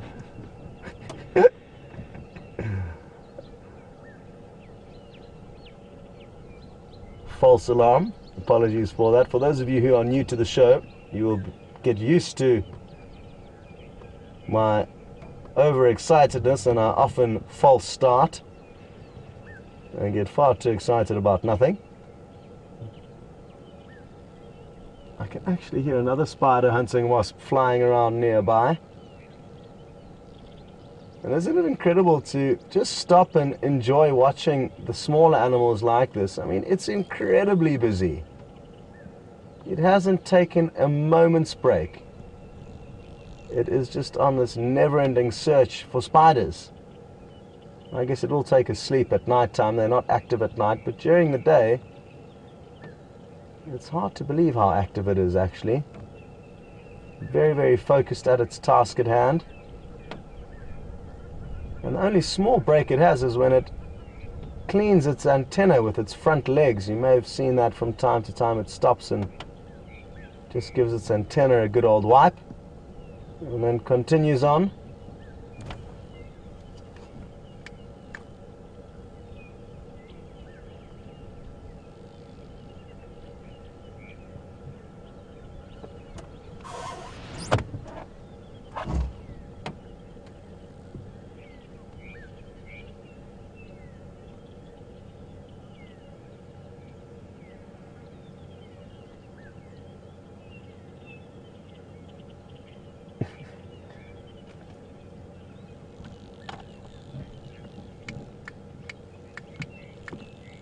Well, Louise, who is keeping a close eye on us from Johannesburg, she is part of the Safari Live team, says that this wasp looks like the size of a bird. And Lou, you're not far off there, it's massive. And Kadria also mentioned that she's not entirely happy with how creepy this insect is and the fact that it's creepy enough before it starts flying. To be honest, I've never heard of anyone having any trouble with them, Kadria, so as creepy as it may appear, they thankfully don't seem to affect humans. Oh, has it found a hole? Or is it going to pop out from the grass? I think we may be in luck here. There's no sign of it popping out like it did earlier. So maybe it has found a spider's burrow. Jean, it didn't fly off, did it? I think it's behind that little bush on the right. Is it just behind a little bush? Well, let's watch closely. If it doesn't emerge soon, I mean, judging by its behavior, it must have found something to really catch its attention. Because as I said earlier, they don't seem to take a break for anything. I'm just going to drive forward very slowly, Jean. If you can keep on that spot, and let's see if another angle doesn't provide us with some new information. Can you see? Can you? I think it's doing another antenna cleaning.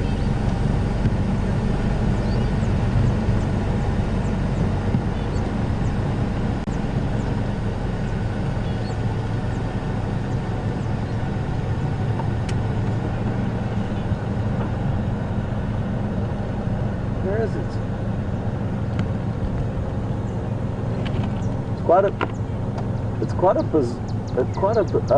Apparently you guys can see it. I can't see it on my little monitor.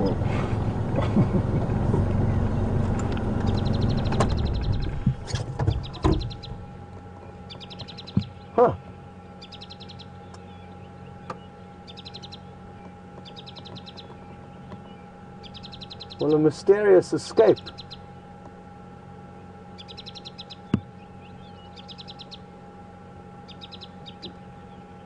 Nikki seems to think she knows where it is. She's giving us directions from the final control room.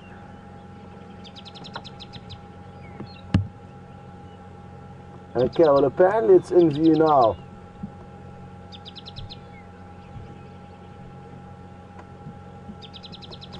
So Nikki seems to think it's in the center of the screen, slightly above center. And she seems to think it is having a break in here somewhere. Oh jeez, I've been driving in the completely wrong direction. Sorry, Jean-Andre.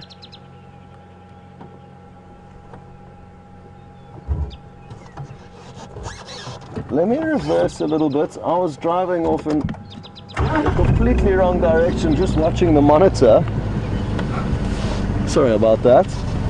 But we do need to take risks with you guys. It is a live safari, so there will be these moments of uncertainty and unsureness. Now, I'm just going to hop out here quickly because I seem to think that I can see a burrow. And if it hasn't flown off, it has to be here somewhere. Let's try and work out what's going on.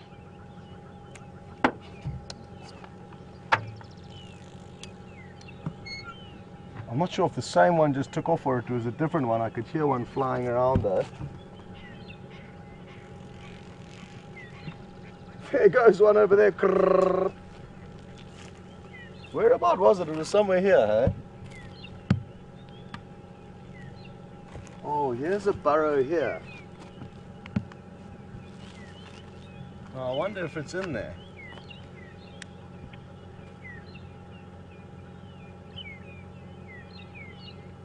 I can't see anything in that little burrow. But maybe it's just disappeared down into a hole. I'm actually not too sure where they live, these spider hunting wasps. Maybe they live in burrows. So I'm going to have to brush up on all of the finer details with the insects that live out here.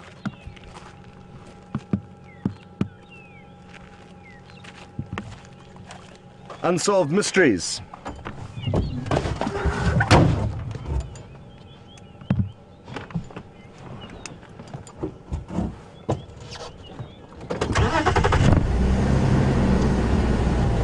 Well, the great thing is that over the coming weeks we will be able to spend more and more time with these little critters and get to understand more about their lives. And it's one of the things that I love about this Safari Live experience is that unlike the guides who have got a very limited time with their guests, usually 2 or 3 nights is your average stay at any one camp, where you're kind of forced to try and tick off all the big boxes and the major iconic animals of Africa, and you don't really get to spend 10 minutes with the spider hunting wasp most of the time. And that's why we on this safari have got infinite time to enjoy the smaller things and try and work out these little mysteries and not just focus on the big animals. And now that it's the summer months, we have a whole host of insects, reptiles, even birds that are not here during the winter months. They're going to keep us entertained.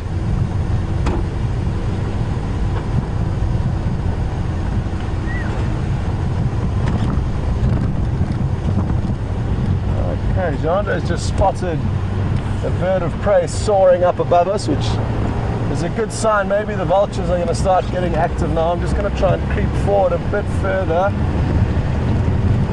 and then see if Jean-Andre can't get you some views of it. It's, hopefully it turns around. It looks like it is.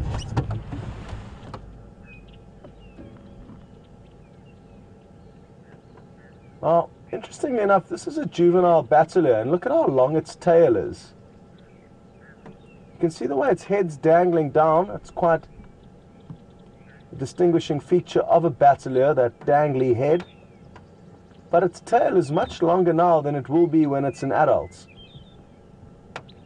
And I guess they're designed like that because You see how it also teeters from side to side there. As far as eagles go, or birds of prey rather, the tail is very short and it therefore makes flying very difficult. So that's why the youngsters have got kind of their, we call them fairy wheels on a bicycle that help you learn how to ride a bike and help to balance on your earlier years of bicycle riding. And that's a kind of similar concept. The tail's a bit longer for their first few years of life, and as they get more in tune with flying, their tail becomes shorter and shorter. Good work there, Jean-Dre.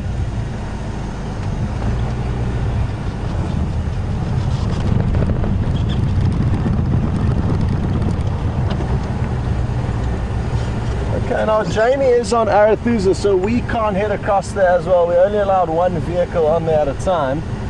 So what I'm going to do is I'm just going to drive through this little area where there's a chance Shadow may have returned Sindile too after their Daika kill.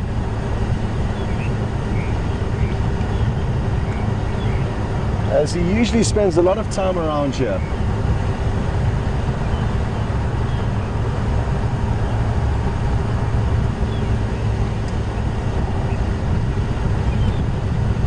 Now we've been asked a special request from Halal Bonner, and that's to find an awesome insect called a praying mantis.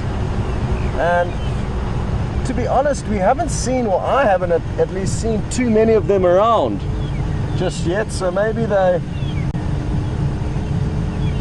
are still going to come out in their numbers a little bit deeper into the summer.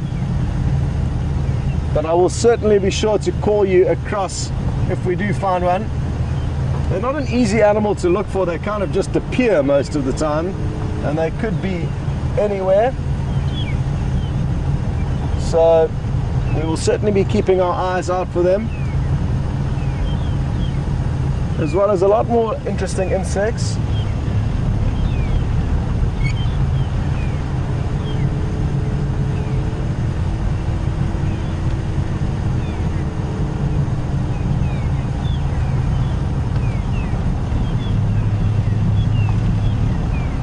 Donna is interested to know if that wasp actually stings people, but as I said earlier, as far as I'm aware, I haven't heard of any people that have had stings from a spider hunting wasp. So I don't think that is a concern for us, although it's not to say they can't sting us, but I've never heard of anyone being stung by one. Checking the road very carefully here to see if I can see any tracks or signs, which at this stage I can't.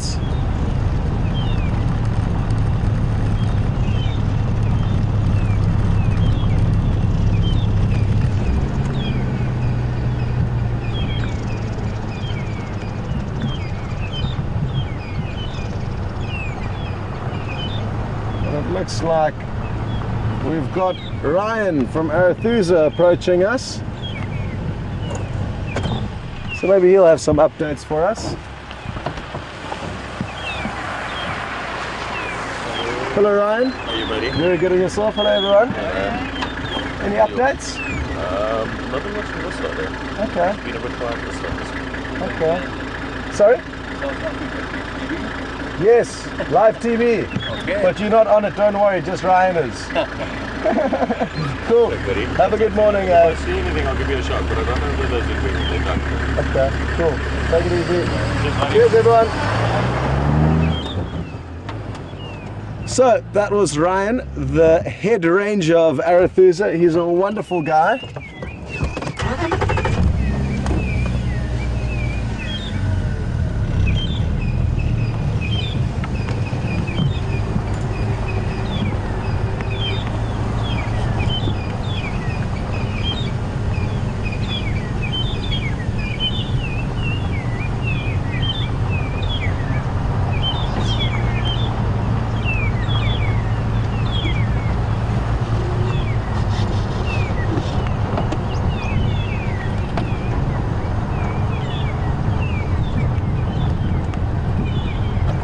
some long-tailed shrikes that are going absolutely bananas around us. It's the calls you can hear ringing out. Just interested to try and get a view of them. Oh, here they are.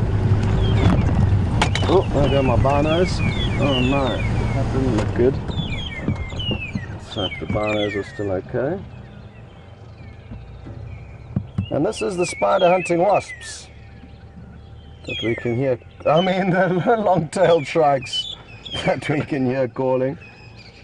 I'm on planet 0 at the moment, obviously, after my binoculars crashed to the ground. I'm now panicking that they are broken, but it appears that they are okay.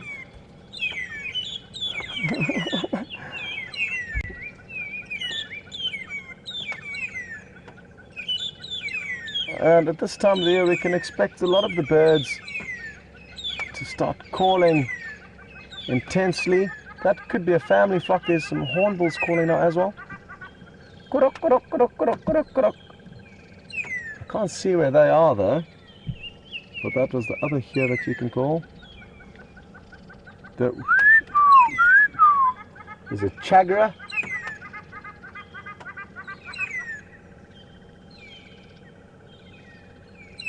There's certainly a bird party of sorts is undergo here. Now I can hear a Birchall starling squawking. Quack, quack, quack, quack, quack.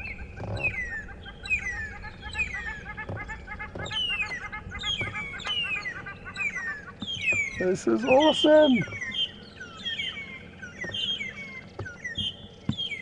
Putting on a real show for us this morning, the birds.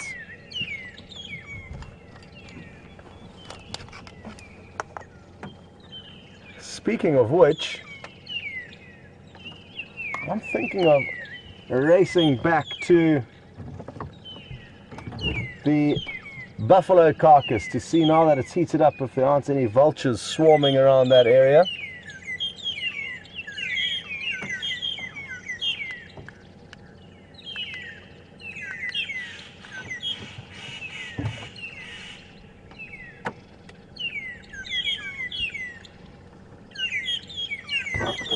So, let's go.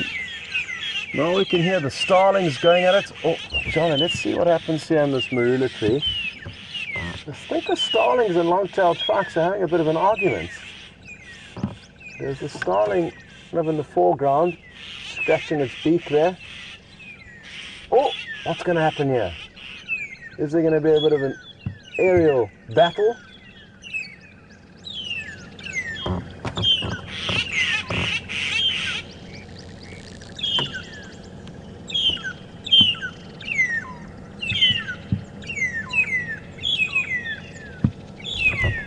Well, it's all happening here. Difficult to know where to look or what to talk about, actually.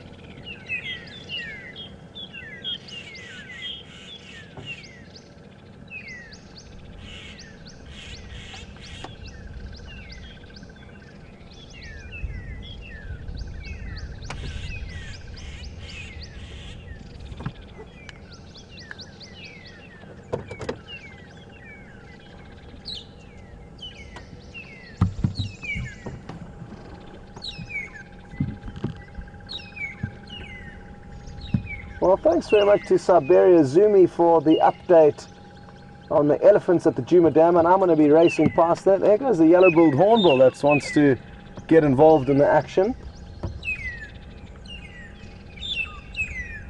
Aren't we so lucky to have all these interesting animals so active and vocal this morning?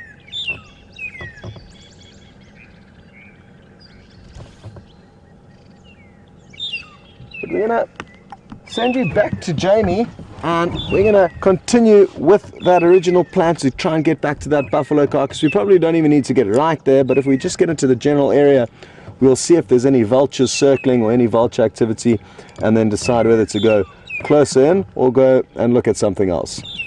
Enjoy the elephants if Jamie has managed to relocate them, and we're going to hustle on to the buffalo.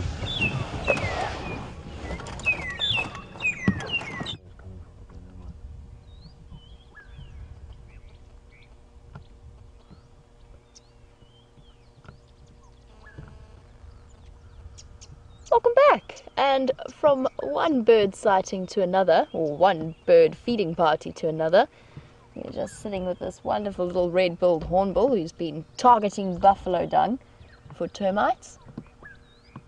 I'm not seeing any of the other birds, but I'm hearing them all around me. A lot of white-bellied sunbirds fluttering about, and that little whistling sound. It sounds like one of the bush shrikes that I'm hearing as well. I just want to shift forward a little bit and try and see what's up in that nest there. I don't know if it's a bird or a flash of white. And the dead tree right at the back. Shift forward slightly.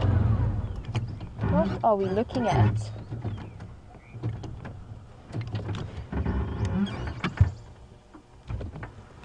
Yeah, my binoculars are somewhere in my nest that Jigger has become.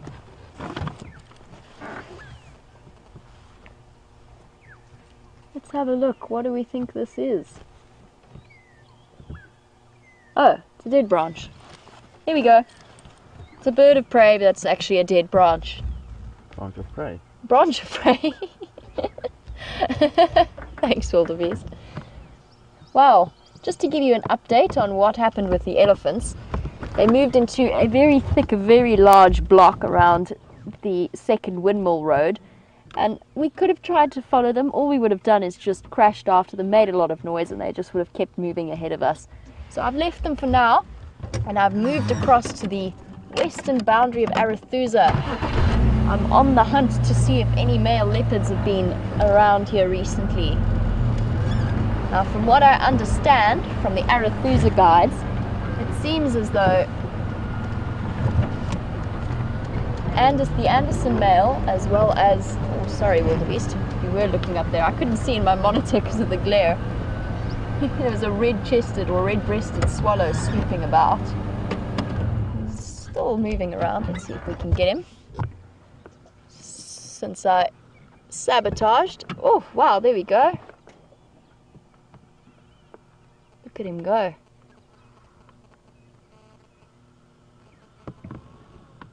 Beautiful bird. One of the largest swallow species that we do see. We're looking at, let me grab a page in my book. Red-breasted 296. Here we go. That's the bird that's flying around. You saw that incredible trailing tail that it has. Really very pretty little individual.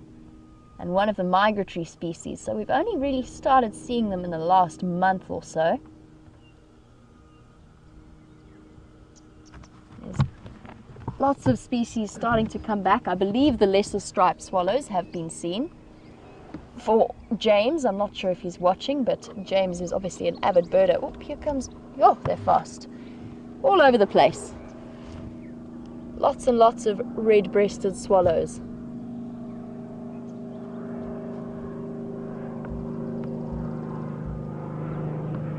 Now, for those of you who are joining us for the first time, a lot of our regular viewers keep a list of birds, and I know that some people are up to 150, 160. There's a lot of variation in the bird life that we can see around here. So if you want to start making some, then just let us know if you want to double check the name or anything like that, and start keeping a list of what it is you're seeing. And remember, this is a live safari, so we could find anything, including like that purple banded sunbird that apparently was seen with Brent, which is absolutely incredible. They're definitely not commonly seen here.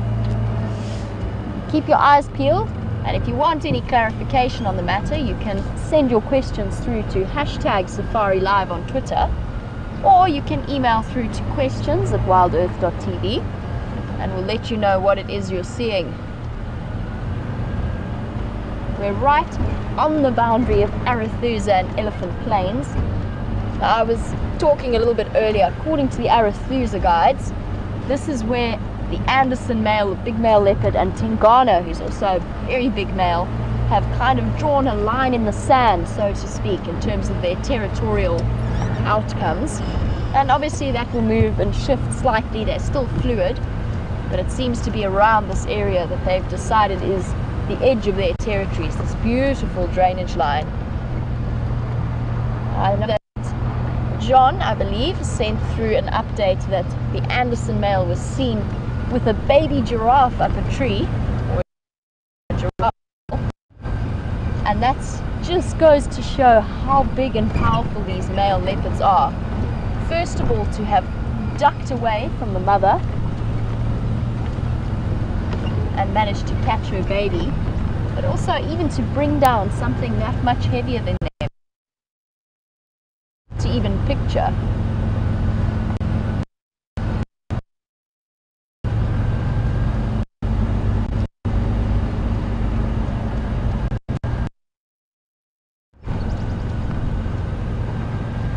And this is definitely one of my favorite places on Arathusa, and it's becoming even more beautiful, looking so green.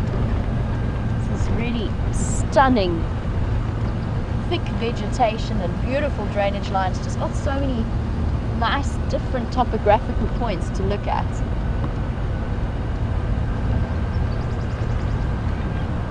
I really am enjoying this part of the reserve.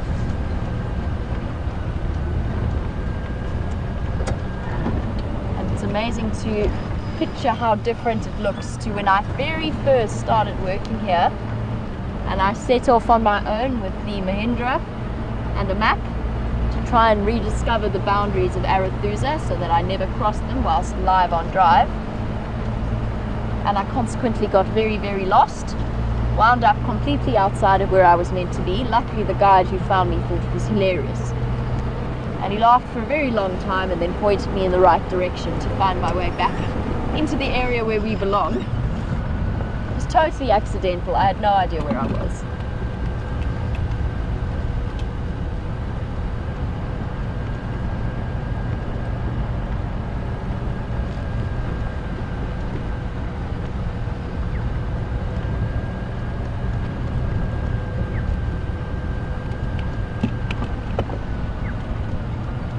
We're just coming to the boundary junction with 15th Windmill.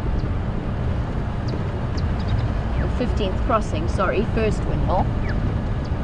And I'm afraid, guys, that for now, ladies and gentlemen, I won't be able to take your questions. It's just the radio comms are playing up all the way over here.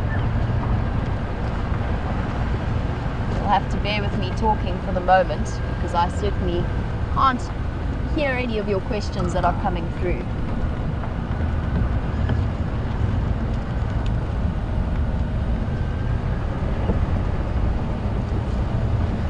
Come on, Anderson, where are you hiding?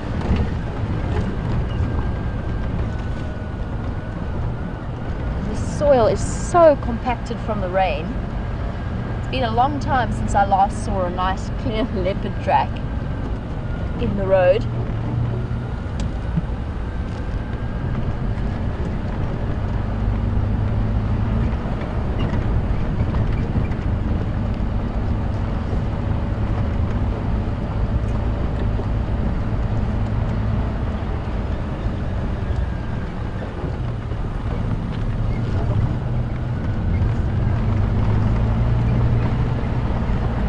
Though it's a quiet morning on Arathusa.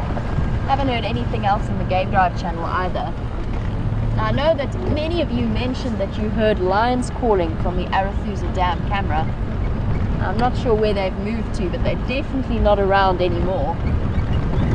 But it would be very interesting to know who it was and what it is that's happening with the Birmingham boys and where they're going to choose to go next.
at this point the most sensible approach, since I cannot hear anything coming through on the radio, would be to turn on my phone.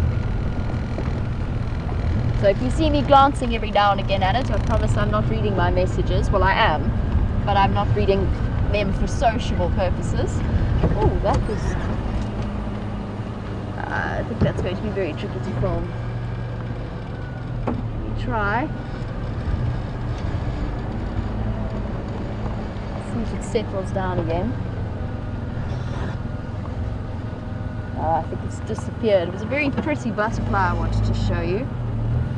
I think it was the same one that Brent managed to capture, which is a citrus swallowtail. It's flown away somewhere.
Try and see if we can get a nice view of these squirrels.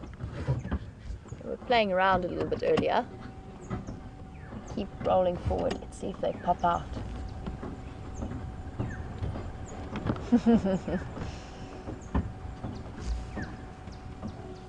Looks as though they disappeared. Where did they go?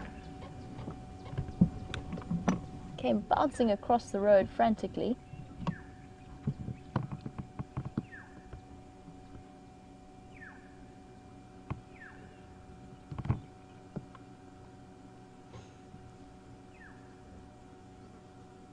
Interestingly, we stopped for that butterfly, subtle difference, a little bit earlier. And Kathy, who comes to us all the way from Florida, would like to know what kind of butterflies we get in the area. And we get the most extraordinary mix of them. The one that you might be familiar with is the monarch butterfly. We get the African monarch, which is that bright orange butterfly with the white spots. Let me see if we've got the butterfly book with me. I don't think so. Yeah, hold on. Here we do. And Kathy, if you were wondering, that is the the list of butterflies that we get. That's how thick the book is in terms of all the different information that comes through about the various butterflies. But we get so many of them, and we're starting to see more and more of them as time goes on. They're all arranged according to color within this book. We get some really stunning ones. Just trying to see if I can find the moth book. But Kathy will definitely be keeping an eye out for all of the butterflies that we see in this area. You can see there's so many of them. I couldn't begin to list them all for you, but we'll keep an eye out for them and we'll see if we can spot them and point them out. And that citrus swallowtail was the one that I thought I saw. Let me find a picture of that for you. At least we know we've seen that one. Oh, it's got very hot all of a sudden.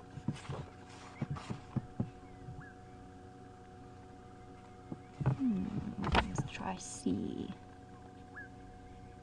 Here we go, 135.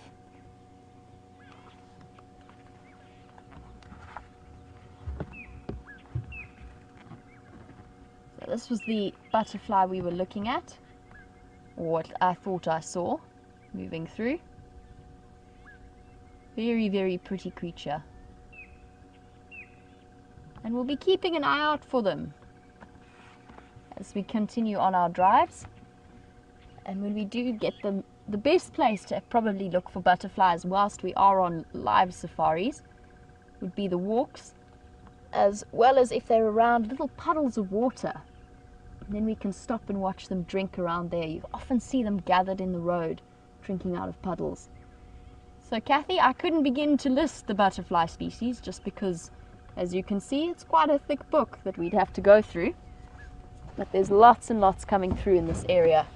We'll keep our eyes peeled to show them to you. In absence of any leopard tracks that have appeared on this road.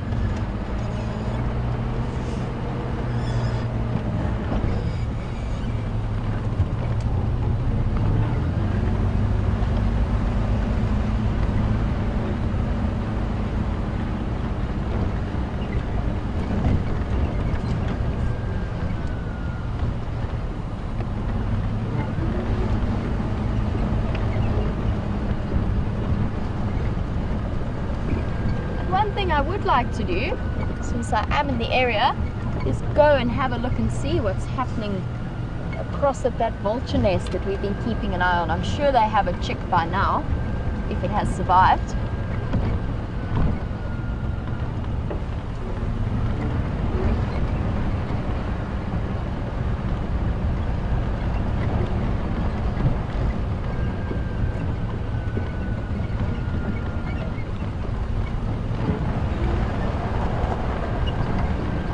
Coming up to the Arathusa Dam. I'm going to poke my nose in and see what's happening here.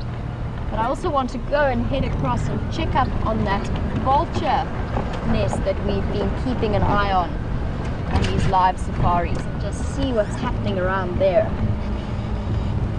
While we do that, I believe luckily, since I lost my Ellies, it seems as though Spot has found some of his own.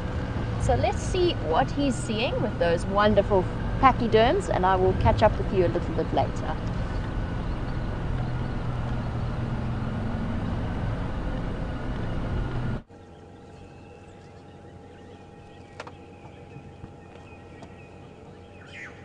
Welcome back everyone, and we will be showing you the elephants shortly, but first we thought we'd show you all these vultures riding the hot air thermals. Sadly they are not above the buffalo carcass, but maybe they'll soon get here. They don't seem to be descending, so I don't think there's a kill where they are. They're just trying to get onto an easy transport route from there. I'm just going to reposition the vehicle now because the Ellies are popping out in a nice open clearing, slightly off route from where I expected them to be. Oh, there's a mini baby, absolutely miniature. Just going to stop the vehicle here. Let Jandre zoom in before they disappear off. Look at how cute that is. It is tiny. Can you believe it? It looks like it can hardly walk. And that looks like Mom keeping a close eye on it from behind. Oh, wonderful. I'm not too sure why these elephants are moving so quickly. They seem quite worked up. But that could well be because of the presence of that tiny youngster. Here comes some more crossing the road. Oh no, wait, I've seen this elephant before. The one that's just popping into frame. Look at how crazy her tusks are. And I remember seeing her. It was in January when Nikki came to visit before she started working here, that we got to spend some time with this female.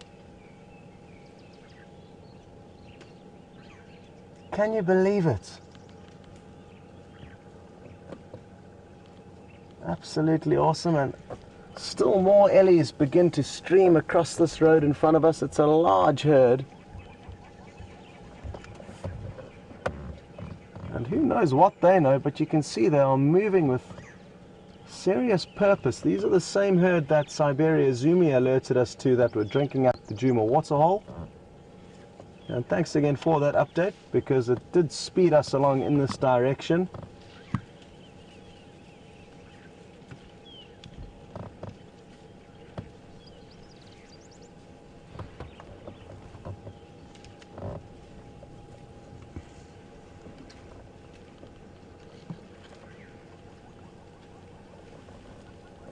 Well, what a morning it's been.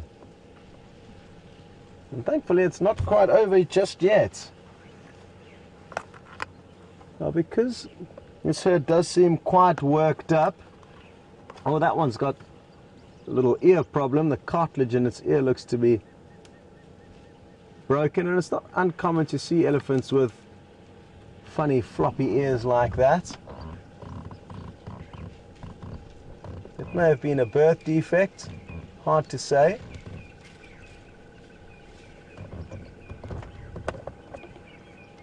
As I was saying though, before we bumped into that funny-eared elephant, I don't think we should follow this herd. They've moved into very thick vegetation, and I do not want to get caught up in the crossfire of angry mothers. Or having said that though, it's possibly that they can smell the carcass of this buffalo, and maybe that's what's working them up, or the lion that have been moving backwards and forwards through this area. That, coupled with the fact that there is this tiny youngster, means that they're going to be on high alert.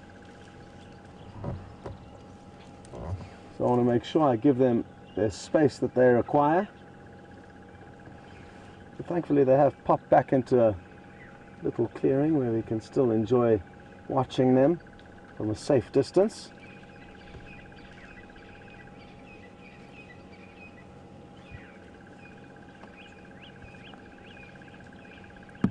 The bush is absolutely crawling with life this morning. Listen to all the audio, the different birds calling.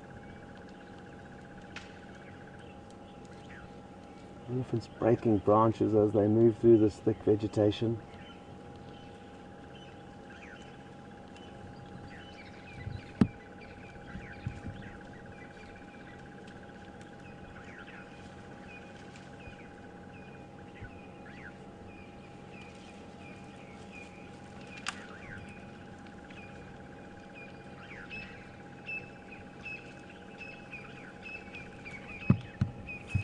Now for now I can't smell the carcass from here, but the wind does seem to be blowing in our general direction, so I'm guessing that's possibly what may have worked these elephants up, like I said earlier, but I can't currently smell the carcass of that buffalo, which we are going to make our way to now. These elephants are all in too thick a vegetation to view, especially in their current frame of mind, which seems to be a little bit excited and worked up.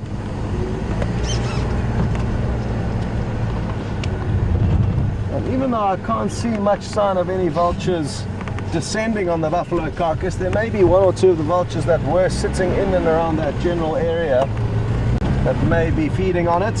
Who knows, possibly hyena, leopard, maybe the lioness have returned.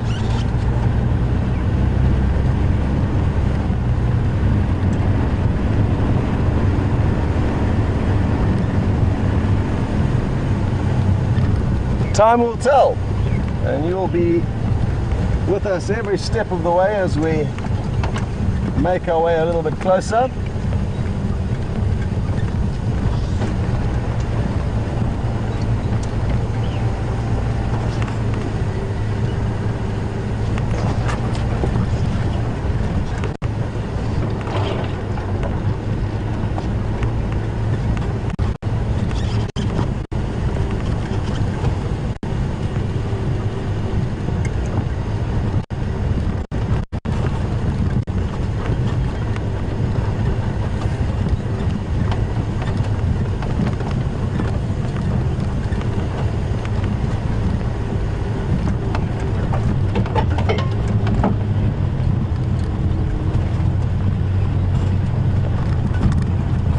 Okay, we're just going to shoot you across to Jamie quickly. It sounds like she's found a very interesting sighting for you. So enjoy, and we'll get you a little bit closer to the buffalo carcass. And hopefully there'll be some vultures feeding when you get back.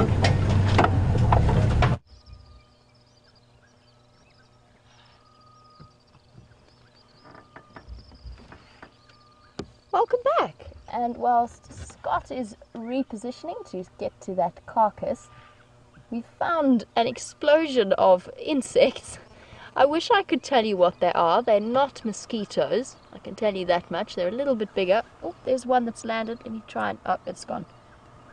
I've been trying to get hold of one just to be able to show you a little bit closer, but look how amazing this looks. They're flying around everywhere. Now, I'm going to have to go back and have a look at them. They're tiny little creatures, quite see-through, transparent looking.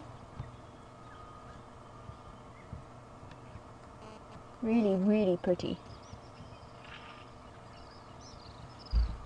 I've been trying to tempt them into landing on my hand. None of them seem to be taking me up on the offer though. But amazing to see how the bush has changed. And we get these enormous population explosion of insects. It almost looks like rain. Looking at it now, it looks like raindrops catching in the sun. It is so pretty.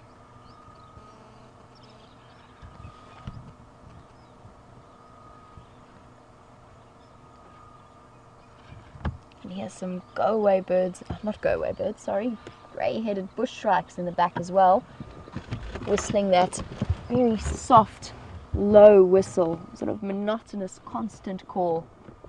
Also known as the ghost bird, because you hear them far more often than you see them, and they have got that rather haunting sound to them. Well, I'm going to have to go and discover what our mystery bugs are, mystery insects. They're absolutely everywhere. Let us continue on whilst Scott makes his way towards that carcass. But so pretty to see. And you can see how the sun is shining through the leaves and just catching the lights there beautifully.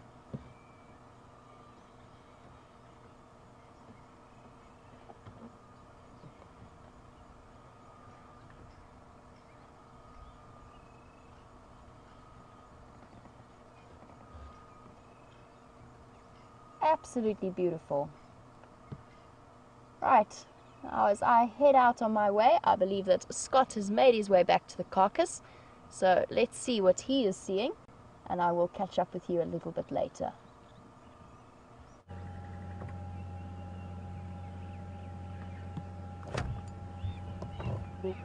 Welcome back everyone, and it sounds like that was a really bizarre sighting. And it'll be interesting to know what exactly those insects were.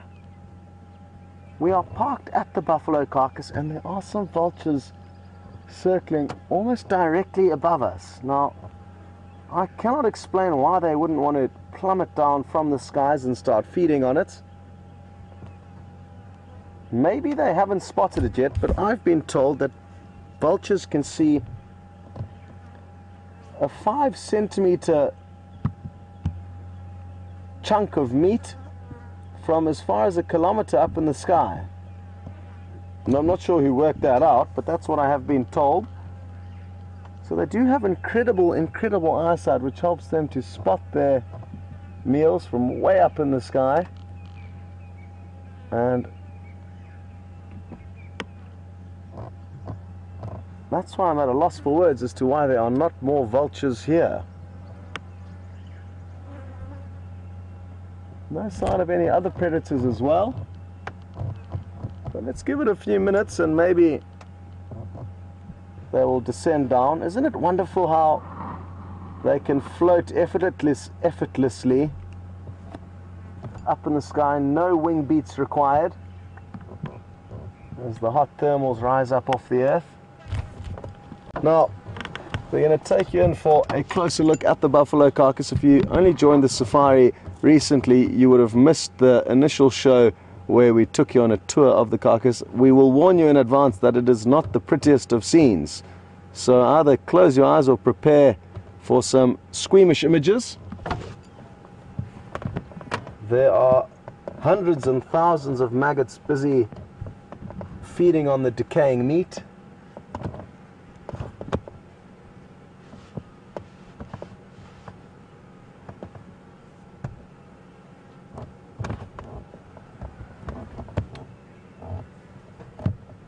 As you can see, there is still a lot of meat that can and will be fed on at some stage. And I'm convinced that it's not going to only be the maggots that are responsible for finishing off this kill. I'm convinced vultures and hyena will definitely swoop down onto the scene. Maybe even a hungry leopard, or those 2 lioness may return. I didn't copy a message from Aubrey earlier on before we arrived here, but he did in fact tell me that earlier on the drive, before we got here, the 2 lioness were here. One of them was busy feeding on it this morning. And there's no immediate sign of them in the surrounding area. It's heating up very much now, and it's probably around 25 to 30 degrees Celsius. So maybe they're relaxing in the shade.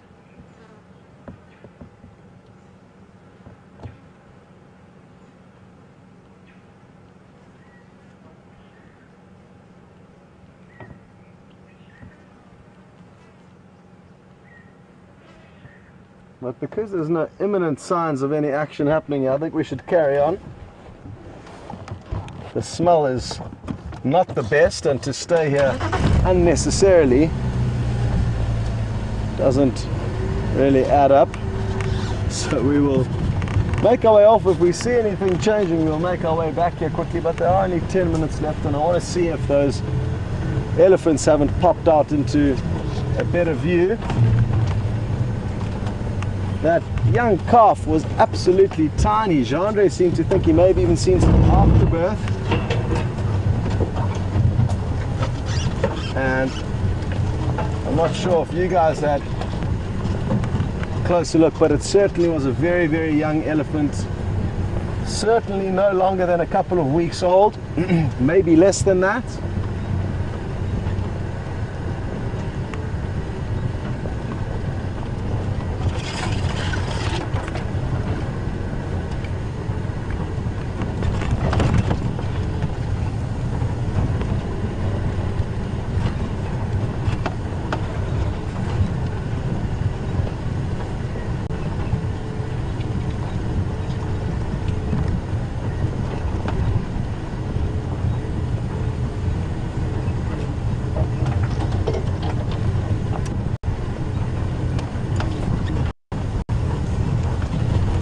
Got a question from Scoo.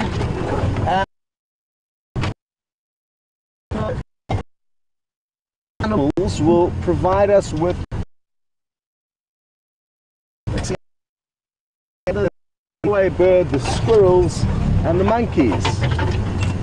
Well, there's a lot of other birds. The lapwings will alarm call at predators. Jackals will alarm call at lion and leopard. And most of the antelope will let off a call if they do see predators. Kudu, bushbuck and yala all have a dog-like bark that they will let off. The impala have a nasal snort. Zebra will ring out their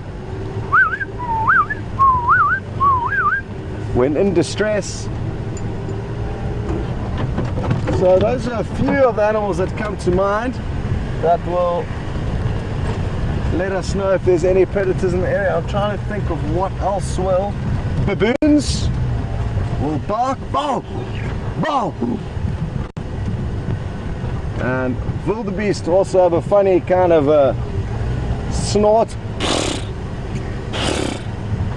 that they let off.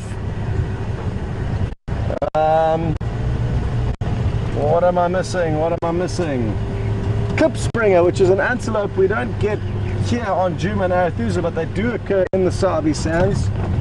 Klipspringer means rock jumper in Afrikaans, and we don't have many rocks here, and that's where they live. They live on rocky outcrops, and they've got a very interesting kind of whistling alarm call.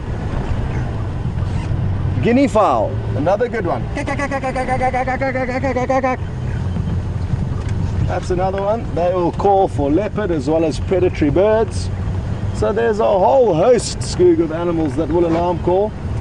Even the tiny little rattling cisticola, very small bird, but they alarm call at just about anything, but will still alarm call at leopards and snakes, and sometimes even us as humans.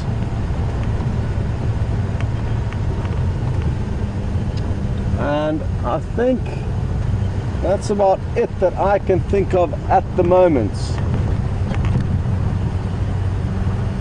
But there's no doubt a handful or possibly even more that I'm forgetting to mention. A lot depends on what they are alarm calling at. Most of your birds will alarm call at snakes, mongooses, predators that are kind of bird specific, that will attack birds or be of danger to birds. And you'll get a whole party of birds, barbets, starlings, puffback shrikes, bush shrikes, all coming together and mobbing snakes, something that we are bound to see in the summer months. But that's applicable, like I say, to predators that are more likely to cause trouble for them than just the general any predator, like leopards or lions.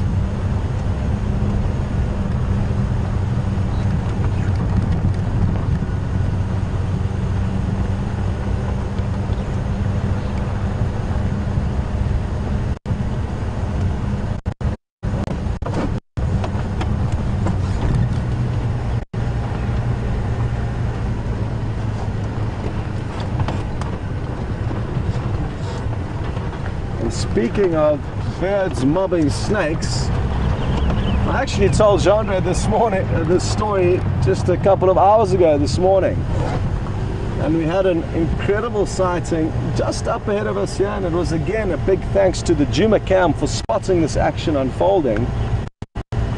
And an African rock python was slithering through this acacia tree in front of us, and it must have thought it had hit the jackpot, because you can't see now, but there was a host of weaver's nests in this tree, and it would have been able to slither into the nests and pick out the chicks. But before it could do that, the weavers mobbed it and attacked it, and actually in mobbing it they dislodged it from a branch where it was slithering along, and the last kind of 2 inches of its tail got snagged on a very hooked thorn that are on these acacia trees, and it was dangling head down, and because the hook was so far up on its tail, it didn't have the strength to get back onto any branches. So it was just lying there like a sitting duck, or rather hanging there like a sitting duck, and the weavers continued to bombard it and fly in and peck it on the head. Oh, look at this. Surprise, surprise. It's short trunk, elephant, and her 2 offspring, who interestingly enough most of the time move around on their own. So I'm not sure what it is that causes this, but it's usually just the 3 of them. But occasionally we do see them with larger herds.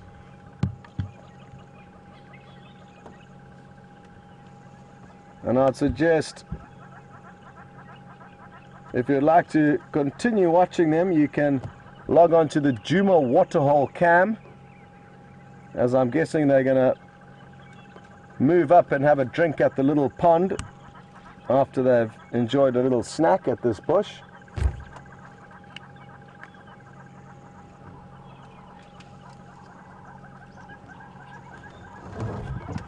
So I'm just going to say goodbye quickly, because Jamie also does have something she would like to show you before the safari ends, although let's see what happens here. We may get a bit of a mud bath. Yeah, I think we're going to get a bit of a mud bath show here. Let's watch closely. Look at how it samples the water with its trunk.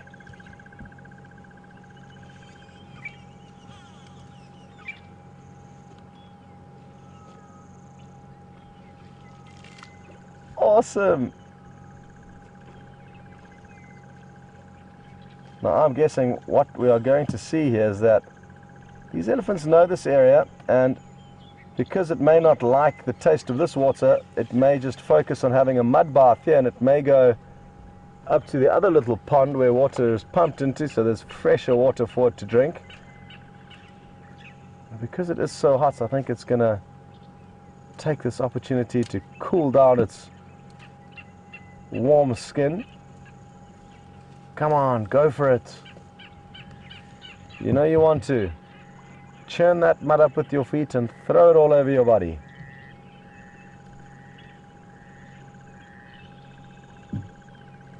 Come on. I guess these are the joys of being on a live safari. You never know what's going to happen right till the last minute. And that's why I think we may have to extend things ever so slightly. Look at Mom.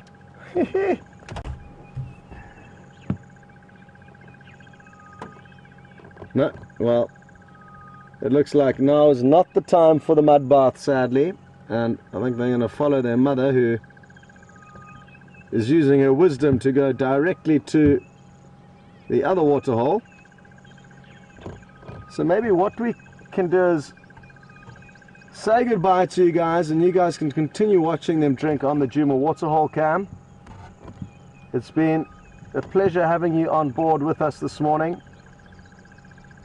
A big thanks to Jandre on camera, and to Nikki and Jess in the final control room. And we look forward to another adventure with you this afternoon. We're going to shoot you across to Jamie for a quick goodbye from her, and we will see you all a little bit later.